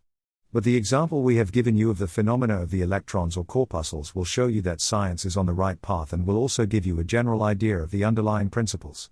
Some leading scientific investigators have announced their belief that in the formation of crystals there was to be found something that corresponded to sex activity, which is another straw showing the direction the scientific winds are blowing. And each year will bring other facts to corroborate the correctness of the Hermetic principle of gender. It will be found that gender is in constant operation and manifestation in the field of inorganic matter, and in the field of energy or force. Electricity is now generally regarded as the something into which all other forms of energy seem to melt or dissolve. The electrical theory of the universe is the latest scientific doctrine, and is growing rapidly in popularity and general acceptance. And it thus follows that if we are able to discover in the phenomena of electricity, even at the very root and source of its manifestations, a clear and unmistakable evidence of the presence of gender and its activities, we are justified in asking you to believe that science at last has offered proofs of the existence in all universal phenomena of that great Hermetic principle, the principle of gender. It is not necessary to take up your time with the well-known phenomena of the attraction and repulsion of the atoms, chemical affinity, the loves and hates of the atomic particles, the attraction or cohesion between the molecules of matter. These facts are too well known to need extended comment from us. But have you ever considered that all of these things are manifestations of the gender principle? Can you not see that the phenomena is on all fours with that of the corpuscles or electrons?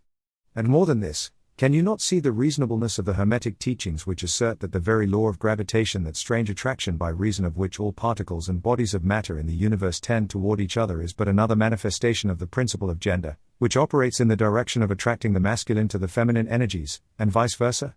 We cannot offer you scientific proof of this at this time, but examine the phenomena in the light of the Hermetic teachings on the subject, and see if you have not a better working hypothesis than any offered by physical science. Submit all physical phenomena to the test, and you will discern the principle of gender ever in evidence. Let us now pass on to a consideration of the operation of the principle on the mental plane. Many interesting features are there awaiting examination. Chapter 14. Mental Gender. Students of psychology who have followed the modern trend of thought along the lines of mental phenomena are struck by the persistence of the dual mind idea, which has manifested itself so strongly during the past 10 or 15 years, and which has given rise to a number of plausible theories regarding the nature and constitution of these two minds. The late Thomson J. Hudson attained great popularity in 1893 by advancing his well-known theory of the objective and subjective minds, which he held existed in every individual. Other writers have attracted almost equal attention by the theories regarding the conscious and subconscious minds, the voluntary and involuntary minds, the active and passive minds, etc., etc. The theories of the various writers differ from each other, but there remains the underlying principle of the duality of mind.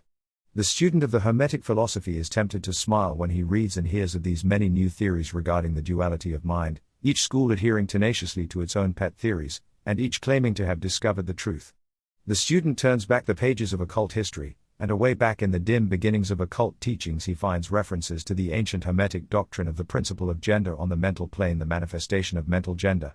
And examining further he finds that the ancient philosophy took cognizance of the phenomenon of the dual mind, and accounted for it by the theory of mental gender. This idea of mental gender may be explained in a few words to students who are familiar with the modern theories just alluded to. The masculine principle of mind corresponds to the so-called objective mind, conscious mind, voluntary mind, active mind, etc., and the feminine principle of mind corresponds to the so-called subjective mind, subconscious mind, involuntary mind, passive mind, etc. Of course, the Hermetic teachings do not agree with the many modern theories regarding the nature of the two phases of mind, nor does it admit many of the facts claimed for the two respective aspects, some of the said theories and claims being very far-fetched and incapable of standing the test of experiment and demonstration. We point to the phases of agreement merely for the purpose of helping the student to assimilate his previously acquired knowledge with the teachings of the Hermetic philosophy. Students of Hudson will notice the statement at the beginning of his second chapter of the Law of Psychic Phenomena, that the mystic jargon of the Hermetic philosophers discloses the same general idea, i.e., the duality of mind. If Dr. Hudson had taken the time and trouble to decipher a little of the mystic jargon of the Hermetic philosophy, he might have received much light upon the subject of the dual mind, but then, perhaps, his most interesting work might not have been written. Let us now consider the Hermetic teachings regarding mental gender. The Hermetic teachers impart their instruction regarding this subject by bidding their students examine the report of their consciousness regarding their self. The students are bidden to turn their attention inward upon the self dwelling within each. Each student is led to see that his consciousness gives him first a report of the existence of his self. The report is I am. This at first seems to be the final words from the consciousness, but a little further examination discloses the fact that this I may be separated or split into two distinct parts, or aspects, which while working in unison and in conjunction, yet, nevertheless, may be separated in consciousness. While at first there seems to be only an I existing, a more careful and closer examination reveals the fact that there exists an I and a me. These mental twins differ in their characteristics and nature, and an examination of their nature and the phenomena arising from the same will throw much light upon many of the problems of mental influence. Let us begin with a consideration of the me, which is usually mistaken for the I by the student, until he presses the inquiry a little further back into the recesses of consciousness. A man thinks of his self, in its aspect of me, as being composed of certain feelings, tastes, likes, dislikes, habits, peculiar ties, characteristics, etc., all of which go to make up his personality, or the self known to himself and others. He knows that these emotions and feelings change, are born and die away, are subject to the principle of rhythm, and the principle of polarity, which take him from one extreme of feeling to another. He also thinks of the me as being certain knowledge gathered together in his mind, and thus forming a part of himself. This is the me of a man. But we have proceeded too hastily. The me of many men may be said to consist largely of their consciousness of the body and their physical appetites, etc. Their consciousness being largely bound up with their bodily nature, they practically live there. Some men even go so far as to regard their personal apparel as a part of their me and actually seem to consider it a part of themselves. A writer has humorously said that men consist of three parts: soul, body and clothes. These clothes-conscious people would lose their personality if divested of their clothing by savages upon the occasion of a shipwreck. But even many who are not so closely bound up with the idea of personal raiment stick closely to the consciousness of their bodies being their me. They cannot conceive of a self independent of the body. Their mind seems to them to be practically a something belonging to their body, which in many cases it is indeed. But as man rises in the scale of consciousness, he is able to disentangle his me from his idea of body, and is able to think of his body as belonging to the mental part of him. But even then, he is very apt to identify the me entirely with the mental states, feelings, etc., which he feels to exist within him. He is very apt to consider these internal states as identical with himself, instead of there being simply things produced by some part of his mentality, and existing within him, of him, and in him, but still not himself. He sees that he may change these internal states of feelings by all effort of will, and that he may produce a feeling or state of an exactly opposite nature, in the same way, and yet the same me exists. And so after a while he is able to set aside these various mental states, emotions, feelings, habits, qualities, characteristics, and other personal mental belongings. He is able to set them aside in the not-me collection of curiosities and encumbrances, as well as valuable possessions. This requires much mental concentration and power of mental analysis on the part of the student. But still the task is possible for the advanced student, and even those not so far advanced are able to see, in the imagination, how the process may be performed. After this laying aside process has been performed, the student will find himself in conscious possession of a self which may be considered in its I and me dual aspects. The me will be felt to be a something mental in which thoughts, ideas, emotions, feelings, and other mental states may be produced. It may be considered as the mental womb, as the ancients styled it, capable of generating mental offspring. It reports to the consciousness as a me with latent powers of creation and generation of mental progeny of all sorts and kinds. Its powers of creative energy are felt to be enormous. But still, it seems to be conscious that it must receive some form of energy from either its I companion, or else from some other I air it is able to bring into being its mental creations. This consciousness brings with it a realization of an enormous capacity for mental work and creative ability. But the student soon finds that this is not all that he finds within his inner consciousness.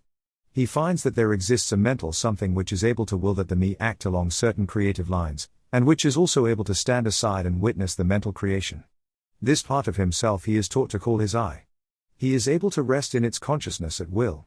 He finds there not a consciousness of an ability to generate and actively create, in the sense of the gradual process attendant upon mental operations, but rather a sense and consciousness of an ability to project an energy from the I to the me, a process of willing that the mental creation begin and proceed. He also finds that the I is able to stand aside and witness the operations of the me's mental creation and generation. There is this dual aspect in the mind of every person. The I represents the masculine principle of mental gender, the me represents the female principle. The I represents the aspect of being, the me the aspect of becoming. You will notice that the principle of correspondence operates on this plane just as it does upon the great plane upon which the creation of universes is performed. The two are similar in kind, although vastly different in degree. As above, so below, as below, so above. These aspects of mind, the masculine and feminine principles, the I and the me considered in connection with the well-known mental and psychic phenomena, give the master key to these dimly known regions of mental operation and manifestation. The principle of mental gender gives the truth underlying the whole field of the phenomena of mental influence, etc. The tendency of the feminine principle is always in the direction of receiving impressions, while the tendency of the masculine principle is always in the direction of giving, out or expressing.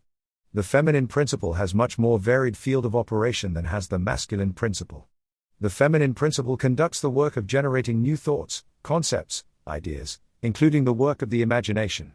The masculine principle contents itself with the work of the will in its varied phases. And yet, without the active aid of the will of the masculine principle, the feminine principle is apt to rest content with generating mental images which are the result of impressions received from outside, instead of producing original mental creations. Persons who can give continued attention and thought to a subject actively employ both of the mental principles, the feminine in the work of the mental generation, and the masculine will in stimulating and energizing the creative portion of the mind. The majority of persons really employ the masculine principle but little, and are content to live according to the thoughts and ideas instilled into the me from the I of other minds. But it is not our purpose to dwell upon this phase of the subject, which may be studied from any good textbook upon psychology, with the key that we have given you regarding mental gender. The student of psychic phenomena is aware of the wonderful phenomena classified under the head of telepathy, thought transference, mental influence, suggestion, hypnotism, etc. Many have sought for an explanation of these varied phases of phenomena under the theories of the various dual mind teachers. And in a measure they are right, For there is clearly a manifestation of two distinct phases of mental activity. But if such students will consider these dual minds in the light of the Hermetic teachings regarding vibrations and mental gender, they will see that the long sought for key is at hand. In the phenomena of telepathy, it is seen how the vibratory energy of the masculine principle is projected toward the feminine principle of another person, and the latter takes the seed thought and allows it to develop into maturity. In the same way, suggestion and hypnotism operates. The masculine principle of the person giving the suggestions directs a stream of vibratory energy or willpower toward the feminine principle of the other person, and the latter, accepting it, makes it its own and acts and thinks accordingly. An idea thus lodged in the mind of another person grows and develops, and in time is regarded as the rightful mental offspring of the individual, whereas it is in reality like the cuckoo egg placed in the sparrow's nest, where it destroys the rightful offspring and makes itself at home. The normal method is for the masculine and feminine principles in a person's mind to coordinate and act harmoniously in conjunction with each other, but, unfortunately, the masculine principle in the average person is too lazy to act. The display of willpower is too slight, and the consequence is that such persons are ruled almost entirely by the minds and wills of other persons, whom they allow to do their thinking and willing for them. How few original thoughts or original actions are performed by the average person? Are not the majority of persons mere shadows and echoes of others having stronger wills or minds than themselves? The trouble is that the average person dwells almost altogether in his me consciousness and does not realize that he has such a thing as an I. He is polarized in his feminine principle of mind, and the masculine principle, in which is lodged the will, is allowed to remain inactive and not employed.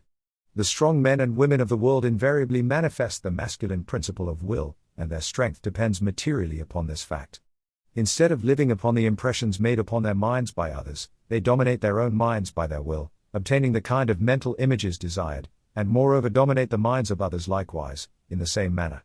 Look at the strong people, how they manage to implant their seed thoughts in the minds of the masses of the people, thus causing the latter to think thoughts in accordance with the desires and wills of the strong individuals. This is why the masses of people are such sheep-like creatures, never originating an idea of their own, nor using their own powers of mental activity. The manifestation of mental gender may be noticed all around us in everyday life. The magnetic persons are those who are able to use the masculine principle in the way of impressing their ideas upon others. The actor who makes people weep or cry as he wills, is employing this principle. And so is the successful orator, statesman, preacher, writer, or other people who are before the public attention. The peculiar influence exerted by some people over others is due to the manifestation of mental gender, along the vibrational lines above indicated. In this principle lies the secret of personal magnetism, personal influence, fascination, etc., as well as the phenomena generally grouped under the name of hypnotism. The student who has familiarized himself with the phenomena generally spoken of as psychic will have discovered the important part played in the said phenomena by that force which science has styled suggestion, by which term is meant the process or method whereby an idea is transferred to, or impressed upon the mind of another, causing the second mind to act in accordance therewith. A correct understanding of suggestion is necessary in order to intelligently comprehend the varied psychical phenomena which suggestion underlies. But still more is a knowledge of vibration and mental gender necessary for the student of suggestion. For the whole principle of suggestion depends upon the principle of mental gender and vibration. It is customary for the writers and teachers of suggestion to explain that it is the objective or voluntary mind which make the mental impression, or suggestion, upon the subjective or involuntary mind. But they do not describe the process or give us any analogy in nature whereby we may more readily comprehend the idea. But if you will think of the matter in the light of the Hermetic teachings, you will be able to see that the energizing of the feminine principle by the vibratory energy of the masculine principle is in accordance to the universal laws of nature, and that the natural world affords countless analogies whereby the principle may be understood. In fact, the Hermetic teachings show that the very creation of the universe follows the same law, and that in all created manifestations, upon the planes of the spiritual, the mental, and the physical, there is always in operation this principle of gender, this manifestation of the masculine and the feminine principles. As above, so below, as below, so above. And more than this, when the principle of mental gender is once grasped and understood, the varied phenomena of psychology at once becomes capable of intelligent classification and study, instead of being very much in the dark. The principle works out in practice, because it is based upon the immutable universal laws of life. We shall not enter into an extended discussion of, or description of, the varied phenomena of mental influence or psychic activity. There are many books, many of them quite good, which have been written and published on this subject of late years. The main facts stated in these various books are correct, although the several writers have attempted to explain the phenomena by various pet theories of their own. The student may acquaint himself with these matters, and by using the theory of mental gender he will be able to bring order out of the chaos of conflicting theory and teachings, and may, moreover, readily make himself a master of the subject if he be so inclined. The purpose of this work is not to give an extended account of psychic phenomena but rather to give to the student a master key whereby he may unlock the many doors leading into the parts of the temple of knowledge which he may wish to explore. We feel that in this consideration of the teachings of the Kybalion, one may find an explanation which will serve to clear away many perplexing difficulties, a key that will unlock many doors. What is the use of going into detail regarding all of the many features of psychic phenomena and mental science, provided we place in the hands of the student the means whereby he may acquaint himself fully regarding any phase of the subject which may interest him?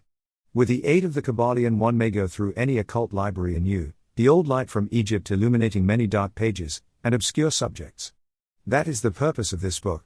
We do not come expounding a new philosophy, but rather furnishing the outlines of a great world-old teaching which will make clear the teachings of others, which will serve as a great reconciler of differing theories and opposing doctrines. Chapter 15. Hermetic Axioms. The possession of knowledge, unless accompanied by a manifestation and expression in action, is like the hoarding of precious metals, a vain and foolish thing. Knowledge, like wealth, is intended for use. The law of use is universal, and he who violates it suffers by reason of his conflict with natural forces, the Kybalion. The Hermetic teachings, while always having been kept securely locked up in the minds of the fortunate possessors thereof, for reasons which we have already stated, were never intended to be merely stored away and secreted. The law of use is dwelt upon in the teachings, as you may see by reference to the above quotation from the Kybalion, which states it forcibly. Knowledge without use and expression is a vain thing, bringing no good to its possessor, or to the race. Beware of mental miserliness, and express into action that which you have learned. Study the axioms and aphorisms, but practice them also. We give below some of the more important Hermetic axioms, from the Kybalion, with a few comments added to each. Make these your own, and practice and use them, for they are not really your own until you have used them. To change your mood or mental state, change your vibration, the Kybalion. One may change his mental vibrations by an effort of will, in the direction of deliberately fixing the attention upon a more desirable state. Will directs the attention, and attention changes the vibration. Cultivate the art of attention, by means of the will, and you have solved the secret of the mastery of moods and mental states. To destroy an undesirable rate of mental vibration, put into operation the principle of polarity and concentrate upon the opposite pole to that which you desire to suppress. Kill out the undesirable by changing its polarity, the Kybalion. This is one of the most important of the Hermetic formulas. It is based upon true scientific principles. We have shown you that a mental state and its opposite were merely the two poles of one thing, and that by mental transmutation the polarity might be reversed. This principle is known to modern psychologists, who apply it to the breaking up of undesirable habits by bidding their students concentrate upon the opposite quality. If you are possessed of fear, do not waste time trying to kill out fear, but instead cultivate the quality of courage, and the fear will disappear. Some writers have expressed this idea most forcibly by using the illustration of the dark room. You do not have to shovel out or sweep out the darkness, but by merely opening the shutters and letting in the light the darkness has disappeared. To kill out a negative quality, concentrate upon the positive pole of that same quality, and the vibrations will gradually change from negative to positive, until finally you will become polarized on the positive pole instead of the negative. The reverse is also true, as many have found out to their sorrow, when they have allowed themselves to vibrate too constantly on the negative pole of things. By changing your polarity you may master your moods, change your mental states, remake your disposition, and build up character. Much of the mental mastery of the advanced Hermetics is due to this application of polarity, which is one of the important aspects of mental transmutation. Remember the Hermetic axiom, quoted previously, which says, "Mind, as well as metals and elements, may be transmuted from state to state, degree to degree, condition to condition, pole to pole, vibration to vibration, the Kybalion." The mastery of polarization is the mastery of the fundamental principles of mental transmutation or mental alchemy, for unless one acquires the art of changing his own polarity, he will be unable to affect his environment. An understanding of this principle will enable one to change his own polarity, as well as that of others, if he will but devote the time, care, study and practice necessary to master the art.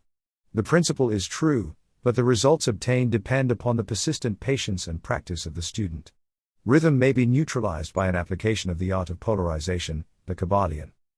As we have explained in previous chapters, the Hermetists hold that the principle of rhythm manifests on the mental plane as well as on the physical plane, and that the bewildering succession of moods, feelings, emotions, and other mental states, are due to the backward and forward swing of the mental pendulum, which carries us from one extreme of feeling to the other. The Hermetists also teach that the law of neutralization enables one, to a great extent, to overcome the operation of rhythm in consciousness.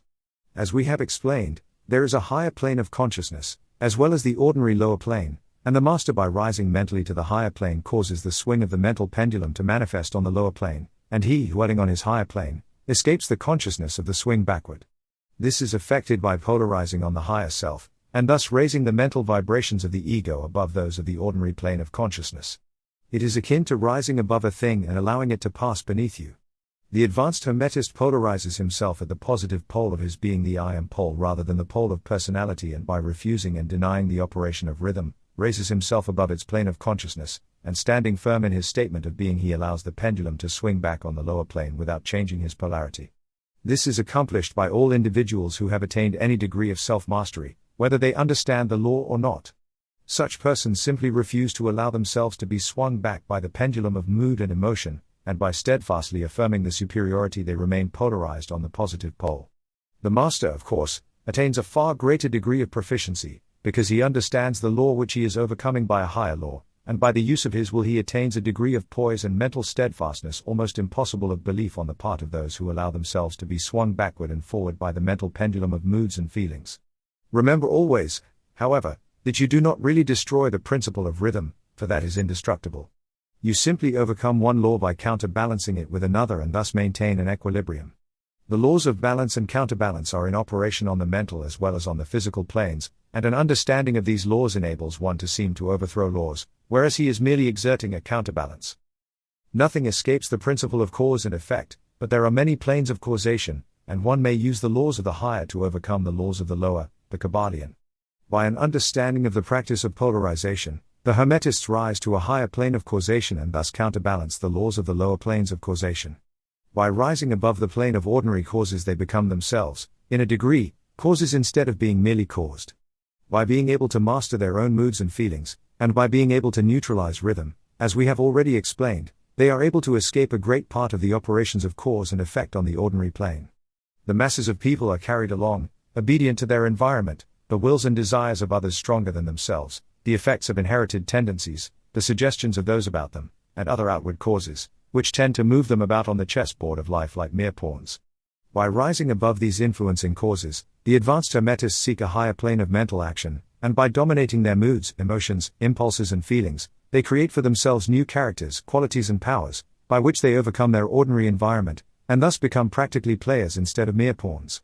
Such people help to play the game of life understandingly, instead of being moved about this way and that way by stronger influences and powers and wills.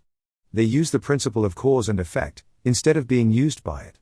Of course, even the highest are subject to the principle as it manifests on the higher planes, but on the lower planes of activity, they are masters instead of slaves. As the Kybalion says, the wise ones serve on the higher, but rule on the lower. They obey the laws coming from above them, but on their own plane, and those below them they rule and give orders. And, yet, in so doing, they form a part of the principle, instead of opposing it. The wise man falls in with the law, and by understanding its movements he operates it instead of being its blind slave. Just as does the skilled swimmer turn this way and that way, going and coming as he will, instead of being as the log which is carried here and there, so is the wise man as compared to the ordinary man, and yet both swimmer and log, wise man and fool, are subject to law. He who understands this is well on the road to mastery, the Kybalion. In conclusion, let us again call your attention to the Hermetic axiom. True Hermetic transmutation is a mental art, the Kybalion. In the above axiom, the Hermetists teach that the great work of influencing one's environment is accomplished by mental power. The universe being wholly mental, it follows that it may be ruled only by mentality. And in this truth is to be found an explanation of all the phenomena and manifestations of the various mental powers which are attracting so much attention and study in these earlier years of the 20th century. Back of and under the teachings of the various cults and schools, remains ever constant the principle of the mental substance of the universe. If the universe be mental in its substantial nature, then it follows that mental transmutation must change the conditions and phenomena of the universe. If the universe is mental, then mind must be the highest power affecting its phenomena. If this be understood, then all the so-called miracles and wonder workings are seen plainly for what they are. The all is mind, the universe is mental, the Kybalion. The end.